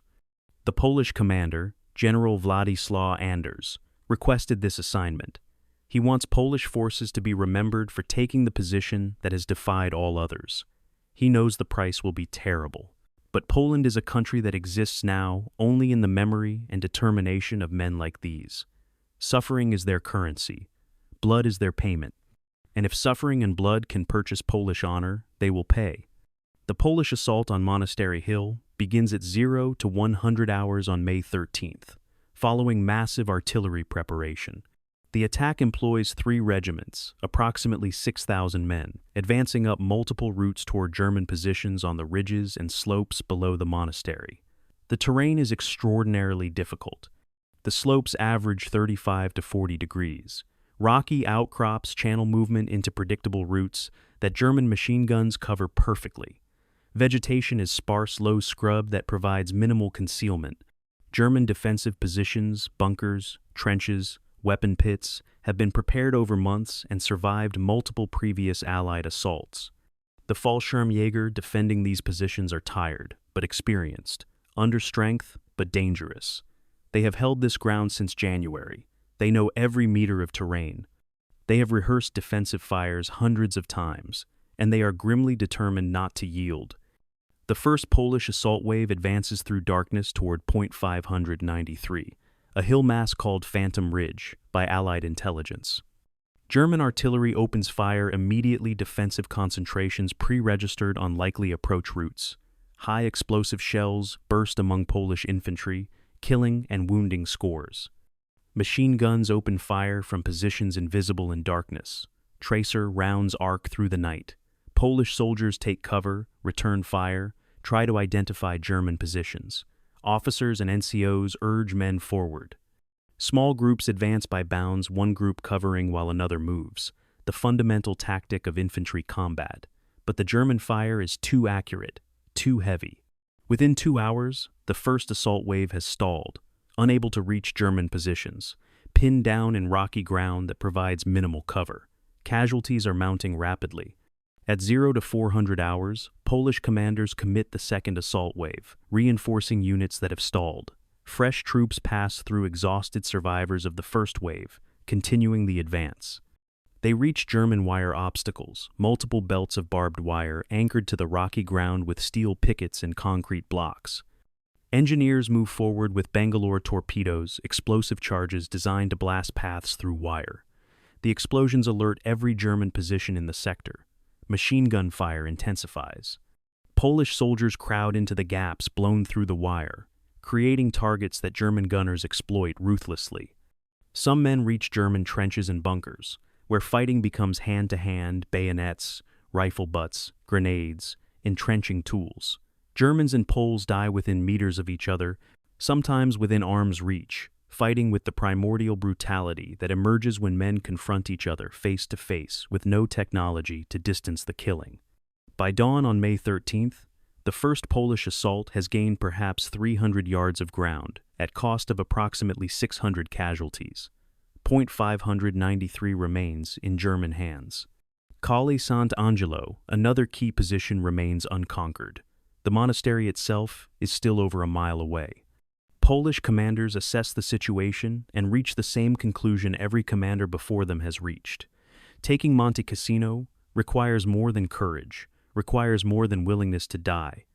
It requires systematically reducing German positions one by one, accepting horrific casualties, continuing to attack even when all tactical logic says to stop. General Anders orders the attack to continue. Fresh battalions move forward. Artillery fire is called down on German positions. Smoke is fired to conceal movement. The attack resumes. The fighting on May 13th and 14th becomes a repetitive nightmare for both sides. Polish forces attack, gain a few yards, are counterattacked by Germans, hold their gains, or are forced back, regroup, and attack again. Neither side has reserves of strength left. Both are exhausted, bleeding, sustained only by determination and muscle memory. Polish soldiers sing national songs as they attack "Poland Has Not Yet Perished," the national anthem, and "Red Poppies on Monte Cassino," a song written during this very battle by a Polish soldier poet. The Germans do not sing. They simply fight with grim professionalism, killing Poles in such numbers that even veterans of the Eastern Front are shocked by the carnage. May 15th brings no breakthrough, only continued attrition. Polish casualties exceed 2,000. Regiments that attacked with 1,000 men now count 500. Companies operate at platoon strength, platoons at squad strength. Medical facilities behind Polish lines are overwhelmed. Surgeons operate continuously, triaging wounded, sending those who can be saved to rear hospitals, making those who cannot be saved comfortable as they die. Ambulances and stretcher bearers work constantly, bringing wounded down from the mountain under continuing German fire. Some wounded lie in exposed positions for hours before they can be evacuated. Some die waiting for help that arrives too late. On May 16th, the German withdrawal from the Gustav Line changes everything. Kesselring's order to evacuate Cassino means German forces on Monastery Hill must also withdraw. They have held for 5 months. They have defeated 4 major Allied assaults. They have inflicted 20,000 casualties. But now, strategic necessity requires them to abandon these hard-won positions.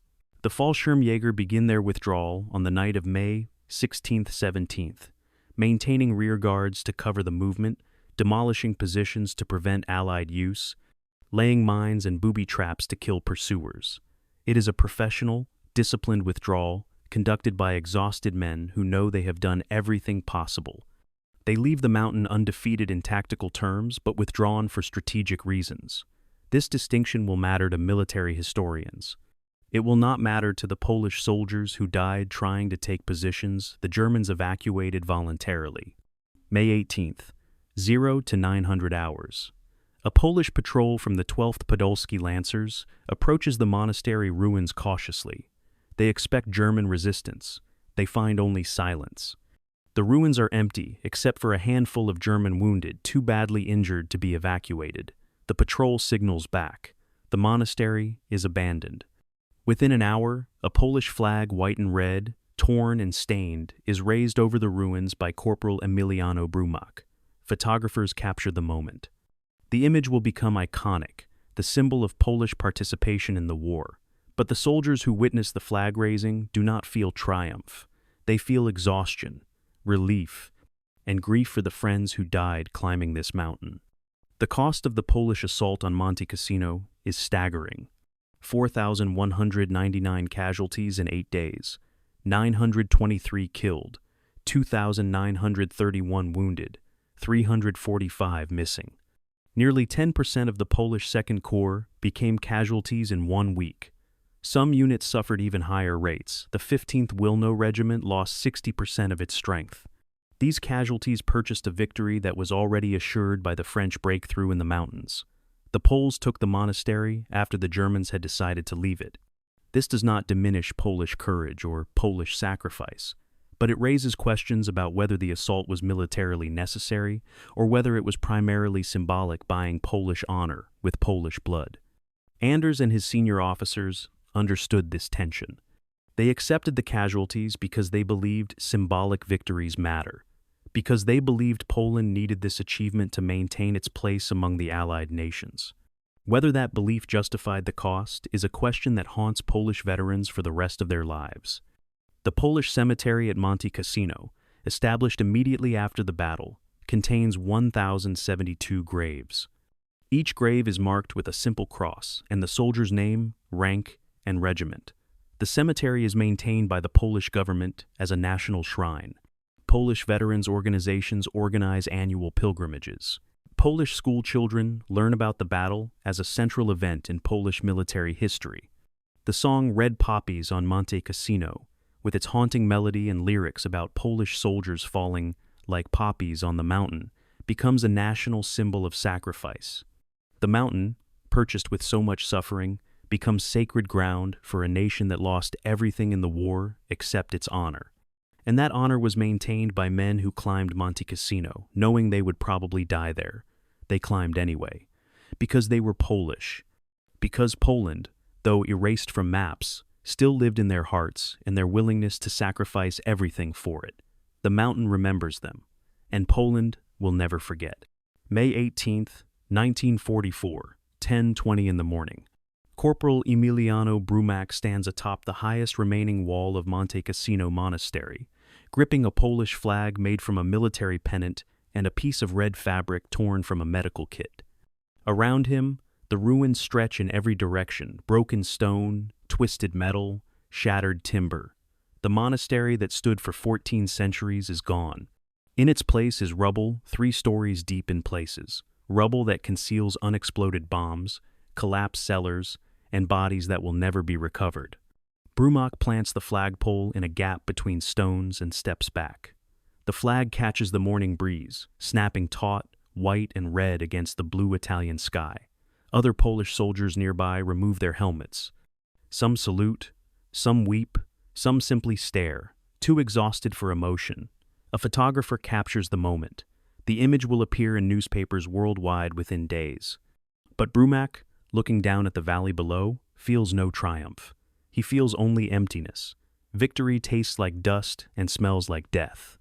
The discovery that the Germans have evacuated Monte Cassino voluntarily creates complex emotions among Allied forces. The mountain that cost 20,000 casualties over 4 months was abandoned without a final climactic assault.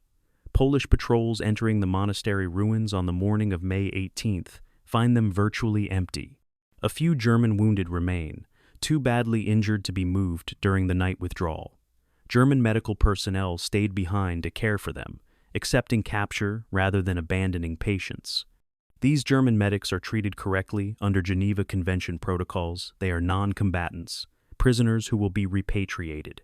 But their presence is a reminder that even in a battle this savage, some humanity survived.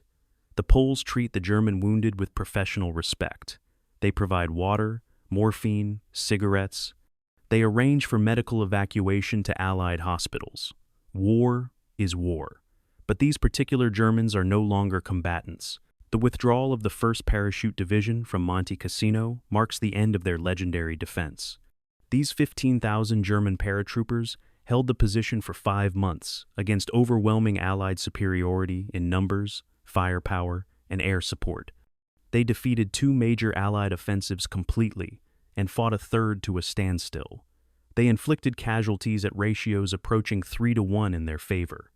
They demonstrated that well-trained, well-led infantry in prepared defensive positions can defeat almost any attack. but they also demonstrated the limits of tactical success when strategic conditions change. The French breakthrough in the Orunsi Mountains created an operational situation where continuing to hold Cassino became pointless. The Fallschirmjäger could have held the monastery for weeks more, but they would have been surrounded, cut off, and ultimately forced to surrender. Kesselring withdrew them because losing the position was acceptable. Losing the division was not. The German withdrawal from the Gustav Line is executed with characteristic professionalism.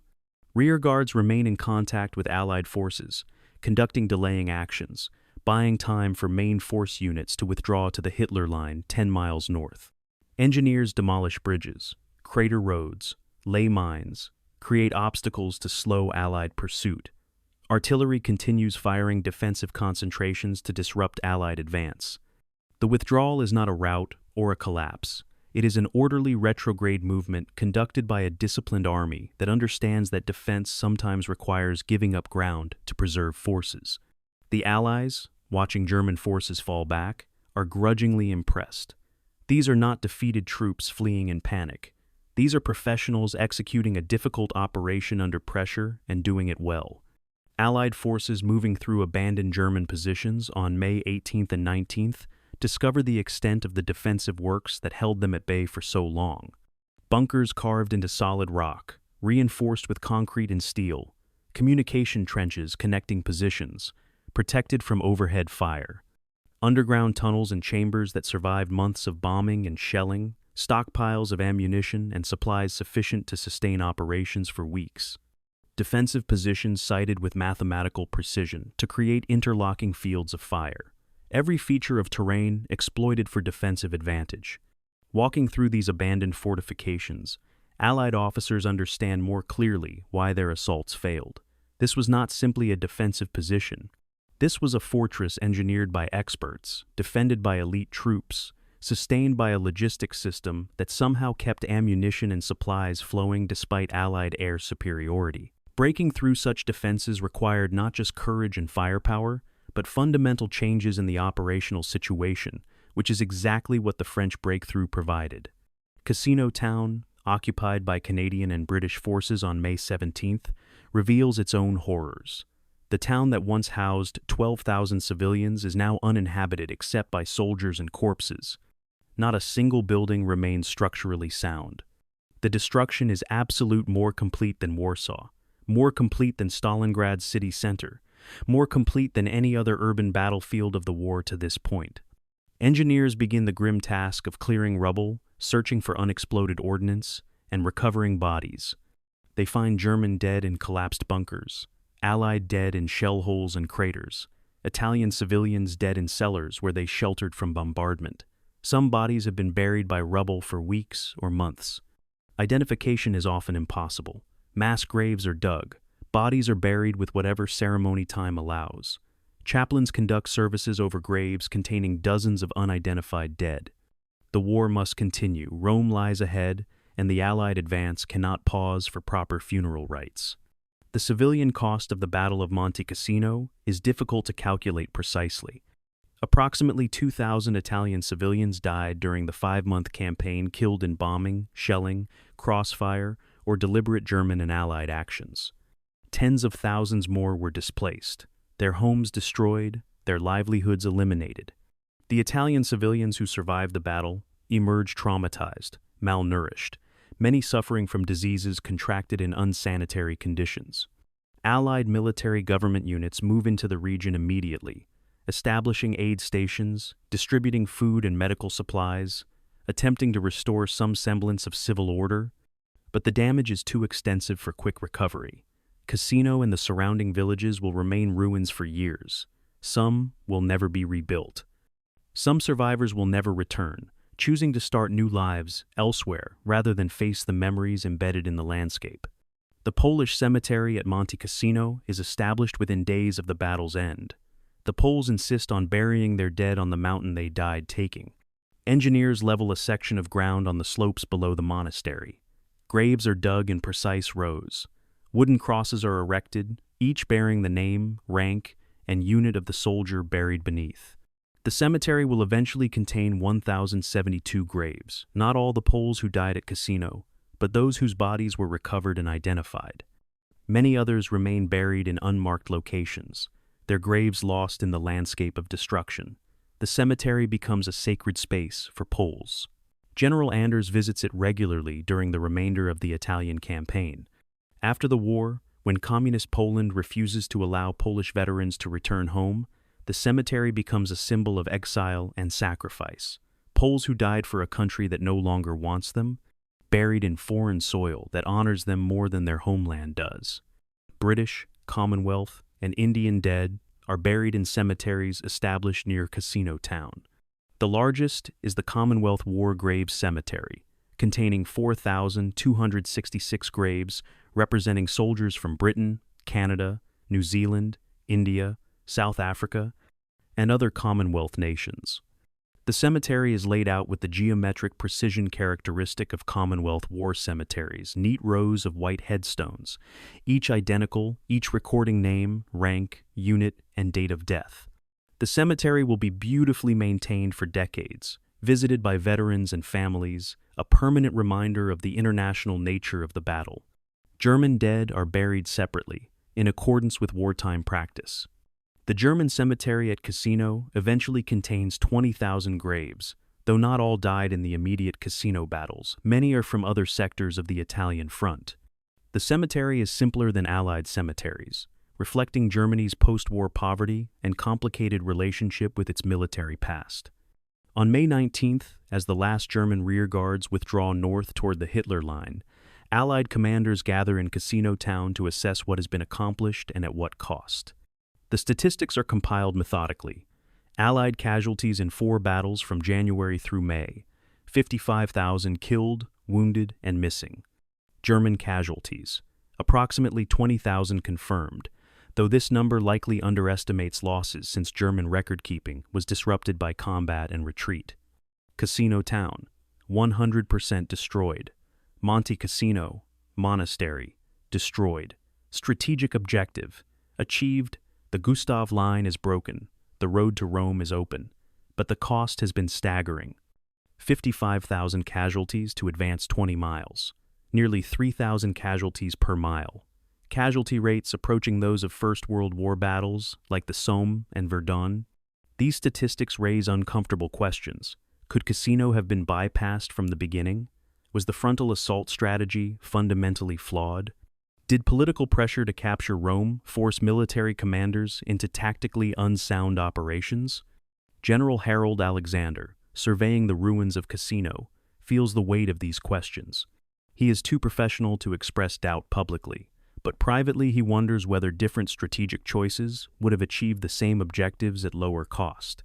The French breakthrough in the Aurunci Mountains, the operation that ultimately forced German withdrawal, could have been attempted in January or February. Allied forces could have concentrated on mountain infiltration rather than frontal assault, but such operations require specialized troops, difficult logistics, and acceptance of operational risk. Alexander made the choices he thought correct, given the information available and the pressure from political leadership. Whether those choices were right is a question historians will debate for decades. Alexander can only move forward. Rome lies ahead. The Hitler Line must be broken. The Italian campaign must continue. Second-guessing serves no purpose now. For the soldiers who survived Cassino, victory feels hollow. They have taken the mountain, captured the monastery, broken through the Gustav Line, but they have lost friends, comrades, brothers. The men they laughed with, trained with, fought beside, many are dead now, buried in cemeteries that will soon be behind them as the advance continues. Survivors feel guilt that they lived when others died. Feel anger that so much was sacrificed for ground that seems worthless. Feel exhaustion that transcends physical fatigue and becomes spiritual. Some will recover psychologically, returning to civilian life after the war with manageable trauma. Others will carry Cassino with them forever, waking from nightmares decades later, unable to forget what they saw and did on that mountain. The Battle of Monte Cassino created a generation of men who understood war not as adventure or glory, but as industrial-scale slaughter that destroyed bodies and souls with equal efficiency. On the evening of May 19th, as the sun sets over Monte Cassino, the mountain is silent for the first time in 5 months. No artillery fire echoes across the valley. No machine guns chatter in the ruins. No aircraft circle overhead. The silence is profound and unsettling. Soldiers accustomed to constant noise find the quiet almost painful. They look at the mountain, now Allied territory, purchased with so much blood. The Polish flag still flies from the monastery ruins, visible for miles. It is a symbol of victory. But it is also a memorial to the thousands who died, taking a position the Germans evacuated voluntarily. The mountain endures, unchanged by the violence inflicted upon it. Stone is indifferent to human suffering. The mountain was here before the battle. It will be here long after the last veteran dies, after the last survivor tells the last story, after the battle fades into history. Only the cemeteries remain as permanent testimony to what happened here, and the mountain, silent and eternal, keeps its own counsel. May 20th, 1944, a British field hospital 15 miles south of Cassino. Major Thomas Hartley, a surgeon with the Royal Army Medical Corps, stands at a makeshift operating table, planks laid across sawhorses in a canvas tent, closing an abdominal incision on a Canadian soldier who probably will not survive. Hartley has been operating for 36 hours, with only brief breaks. His surgical gown is stiff, with dried blood. His hands shake with exhaustion. Outside the tent, ambulances arrive constantly, bringing wounded from the battlefield. Stretchers are arranged in rows triage categories marked with colored tags. Red tags, immediate surgery required. Yellow tags, surgery needed but not immediately critical. Green tags, walking wounded who can wait. Black tags, expectant cases, men who will die regardless of treatment, made comfortable with morphine but not treated further because resources must go to those who might survive. Hartley finishes his suture, steps back from the table, and looks at the orderly waiting with the next patient. The orderly shakes his head. The last patient died on the table while Hartley was closing. Hartley strips off his gloves, takes a drink of water, and prepares for the next surgery. There is always a next surgery. The wounded keep coming, and coming, and coming. The medical statistics of the Battle of Monte Cassino tell a story of industrial-scale violence that challenged military medical systems beyond their design capacity. 55,000 Allied casualties over 5 months, approximately 20,000 killed, 30,000 wounded, 5,000 missing. The killed and missing categories are final. Those men are gone, their stories ended. But the 30,000 wounded represent an ongoing crisis that continues long after the battle ends. These are men with shattered limbs, abdominal wounds, head injuries, burns, traumatic amputations. They require immediate surgery, weeks or months of hospitalization, rehabilitation, and in many cases, lifelong medical care. The military medical system in Italy performs remarkably well under these conditions. Mortality rates for wounded soldiers who reach medical facilities are lower than in previous wars, testament to improved battlefield medicine, antibiotics, blood transfusions, and surgical techniques. But success, measured in survival rates, does not capture the human cost of injuries that transform young men into lifelong invalids. Breaking down casualties by nationality reveals the international nature of the sacrifice. American forces, approximately 4,000 casualties, most from the January battles when the 36th Division was shattered crossing the Rapido River. British and Canadian forces, approximately 4,200 casualties, concentrated in the February and May battles. French Expeditionary Corps, 7,500 casualties, the majority in mountain fighting where evacuation was difficult and many wounded died before reaching medical care. Polish Second Corps, 4,200 casualties in 8 days of attacking Monastery Hill, the highest concentration of casualties in the shortest time. New Zealand forces, 1,600 casualties in the February battles. Indian divisions, approximately 4,000 casualties spread across multiple battles. These numbers represent not just statistics, but families destroyed, communities grieving, nations mourning. Every casualty is someone's son, brother, husband, father. Every death ripples outward, touching dozens or hundreds of lives. German casualties are harder to establish with precision because German record-keeping was disrupted by combat and retreat. Post-war studies suggest approximately 20,000 German casualties, 10,000 killed or missing, 10,000 wounded. The lower German casualty figures reflect defensive advantage. Soldiers in prepared positions suffer fewer casualties than soldiers attacking across open ground. But the numbers still represent catastrophic losses for Germany at this stage of the war. The 1st Parachute Division, defending Cassino for 5 months, lost approximately 4,000 men, nearly 30% of its strength. Many of these were veteran soldiers, combat leaders, men whose training and experience cannot be easily replaced. Germany is fighting on 3 fronts by May 1944: Russia, Italy, and soon France. Every loss in Italy is a soldier unavailable for defense elsewhere. For Germany, trading space for time made strategic sense, but the time purchased came at a price in men Germany could not afford to pay. The psychological casualties of Cassino often exceeded physical casualties in long-term impact. Combat exhaustion, shell shock, battle fatigue, the terms vary but describe the same phenomenon: psychological breakdown under sustained stress. Soldiers who function normally for weeks or months suddenly become unable to perform basic tasks. They freeze under fire. They cannot make decisions.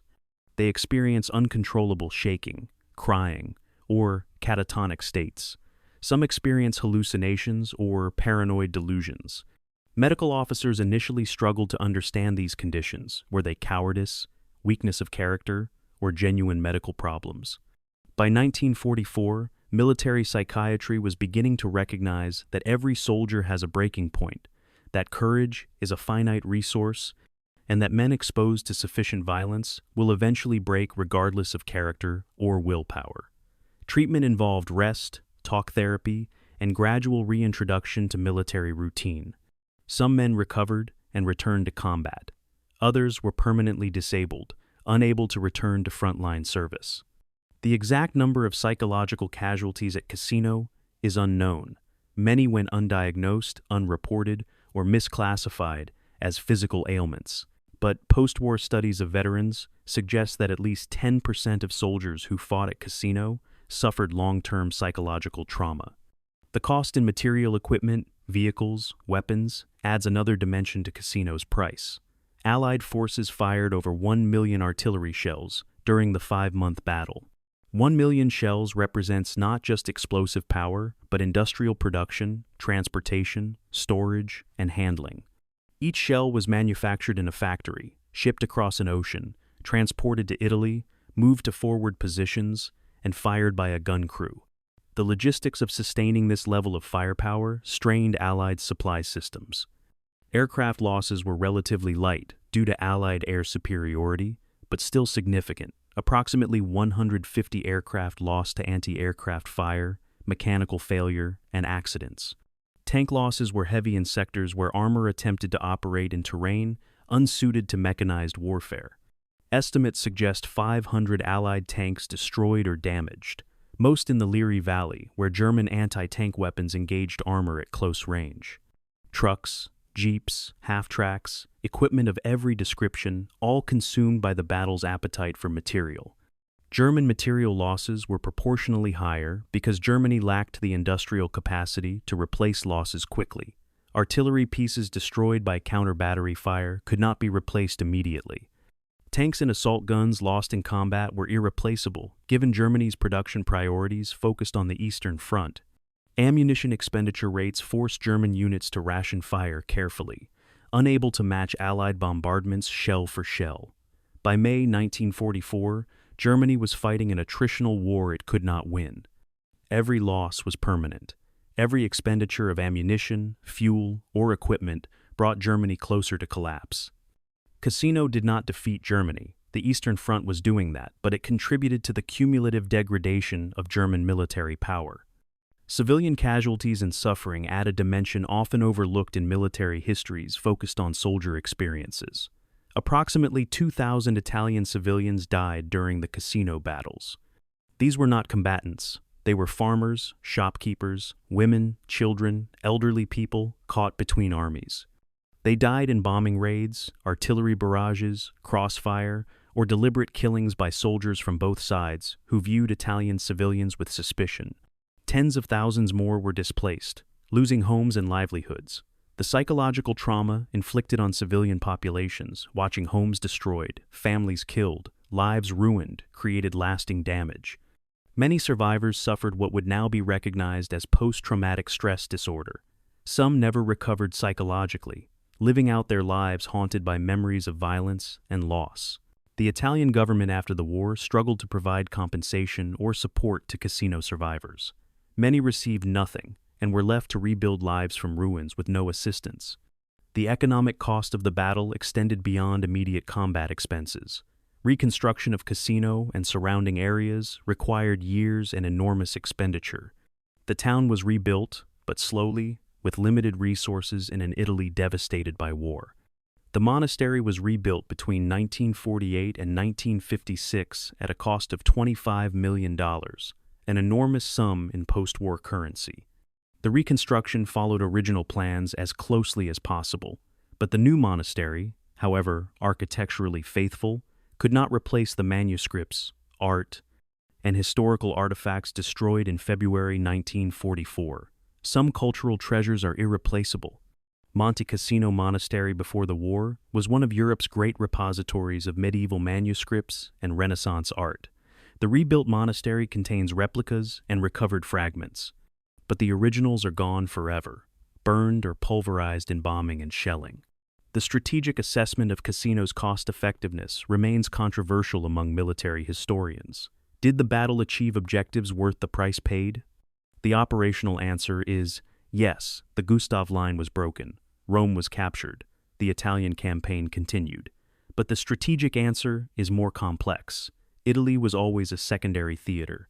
Resources devoted to Italy meant fewer resources for the coming invasion of France. The Italian campaign tied down German divisions that might have been deployed to France or Russia, but it also tied down Allied divisions. Whether the strategic exchange was favorable depends on whether one believes Italy was worth fighting over at all. Churchill argued for Mediterranean operations to delay the cross-channel invasion. American leadership wanted focus on France. The debate was never fully resolved. Cassino became a test case for the entire Italian strategy, and the test results were ambiguous success, purchased at costs that make the victory difficult to celebrate. For the veterans who survived Cassino, the butcher's bill was paid not just in casualties, but in years of life, shortened by physical and psychological trauma. Many Cassino veterans lived with chronic pain from wounds that never fully healed. Many suffered from what would now be diagnosed as PTSD nightmares, flashbacks, hypervigilance, emotional numbing, difficulty forming relationships. Some turned to alcohol or drugs to manage their symptoms. Some committed suicide decades after the battle, unable to bear the weight of memories. The true cost of Cassino cannot be calculated purely in casualties tallied during the battle. It must include the decades of suffering that followed, the lives diminished by trauma, the families affected by veterans' struggles. This cost is incalculable. It extends across generations, and it reminds us that war's true price is always higher than battlefield statistics suggest. The mountain was taken, the victory was won, but the bill keeps coming due, decade after decade, until the last veteran dies and the last memory fades. Only then will the Battle of Monte Cassino finally end. June 4th, 1944, late afternoon. Lieutenant General Mark Clark stands in a jeep at the head of an American column entering Rome. Photographers clustered around him, cameras clicking, capturing images for newspapers worldwide. Clark wears his finest uniform, freshly pressed, medals gleaming. He has insisted that American forces, specifically his Fifth Army, must be the first to enter Rome, overruling British commanders whose units were actually closer to the city. Clark has maneuvered politically, delayed operationally, and rearranged priorities tactically to ensure this moment belongs to him. He is about to become the first Allied general to liberate a European capital. His name will be linked forever with Rome, alongside Caesar and the emperors. This is Clark's triumph, the culmination of 9 months of fighting since landing at Salerno. He smiles for cameras, waves to cheering Italian civilians lining the streets. He does not yet know that his moment of glory will last approximately 16 hours. Tomorrow morning, Operation Overlord will launch in Normandy. Rome's liberation will be a footnote, buried on page 3. The prize Clark sacrificed so much to capture will be forgotten almost immediately. The German evacuation of Rome proceeded in accordance with Kesselring's strategy of trading space for time. Rome was declared an open city undefended, to be spared combat destruction. German forces withdrew north without fighting in the city, establishing new defensive lines along the Arno River, and later the Gothic Line in the Apennine Mountains. This withdrawal was not surrender, but strategic retreat, preserving German forces for continued resistance while denying the Allies a decisive battle that might destroy entire German divisions. Allied forces entered Rome, expecting resistance, but finding only Italian civilians celebrating liberation and German rearguard units already miles north. The liberation of Rome on June 4th was therefore anticlimactic in military terms, a victory without a final battle, an occupation without opposition, success that felt strangely hollow. The timing of Rome's liberation proved catastrophically unfortunate from a public relations perspective. Clark had pushed aggressively, even recklessly, to capture Rome before D-Day launched.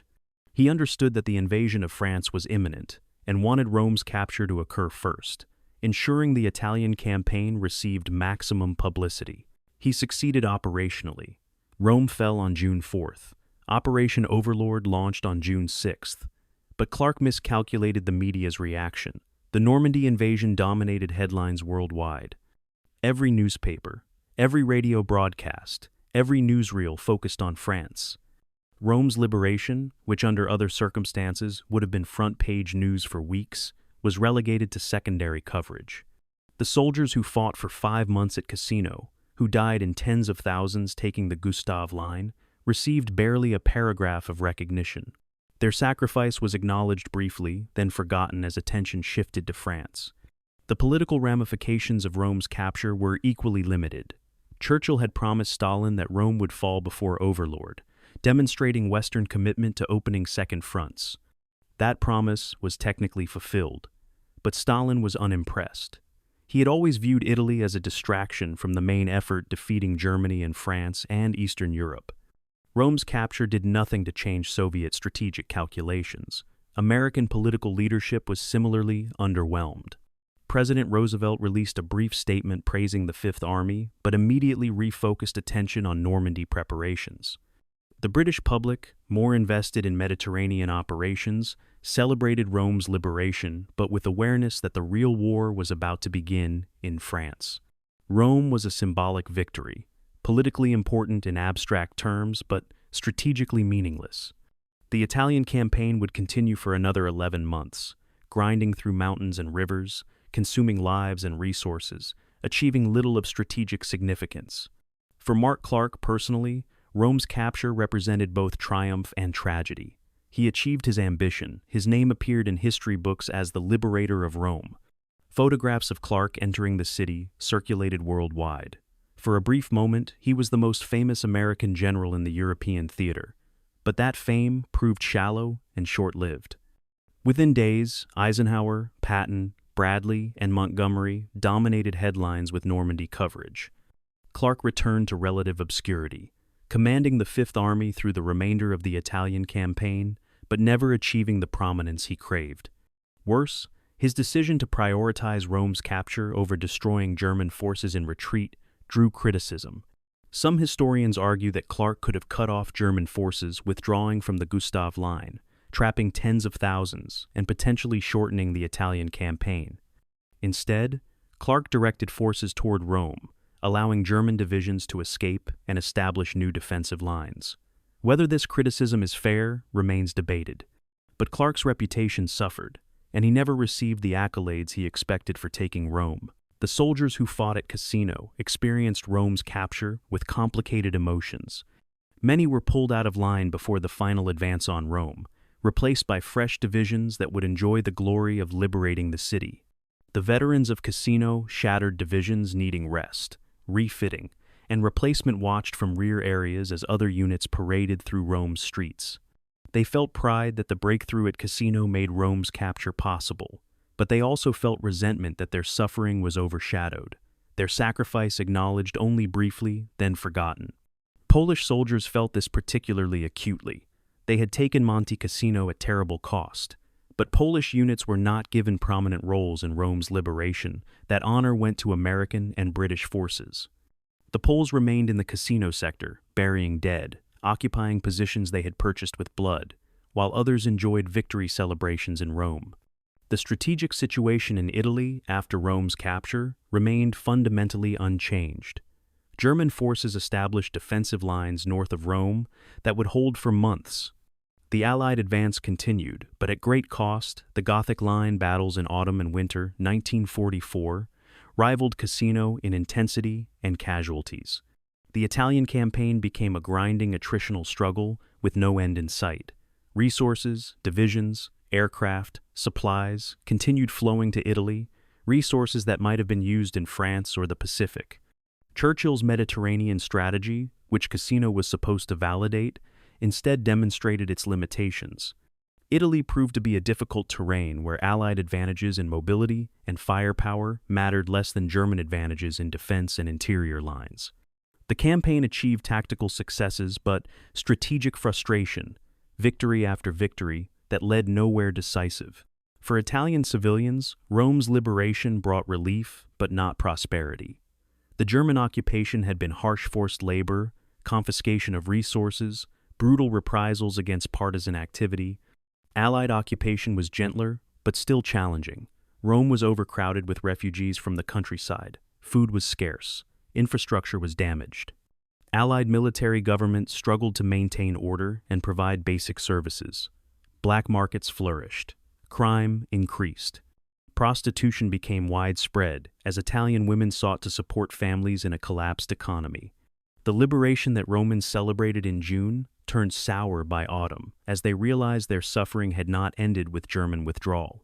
Allied military government was more benign than German occupation, but it was still foreign occupation. Italy's status as a co-belligerent fighting alongside the Allies after switching sides was ambiguous. Italians were neither fully allied nor fully defeated. This ambiguity created resentment and confusion that would characterize Italian politics for decades. The Polish experience after Cassino proved particularly tragic. Polish soldiers expected that their service, suffering in Soviet camps, marching across continents, fighting at Cassino would earn Poland Allied support against Soviet domination. They believed Churchill and Roosevelt would ensure Polish independence after the war. These hopes were betrayed at Yalta in February 1945, when Allied leaders agreed to Soviet control of Eastern Europe. Poland would be liberated from German occupation, only to fall under Soviet domination. Polish soldiers in Italy learned that their homeland would become a Soviet satellite state. Many refused to return home, choosing exile in Britain, America, or elsewhere, rather than live under communism.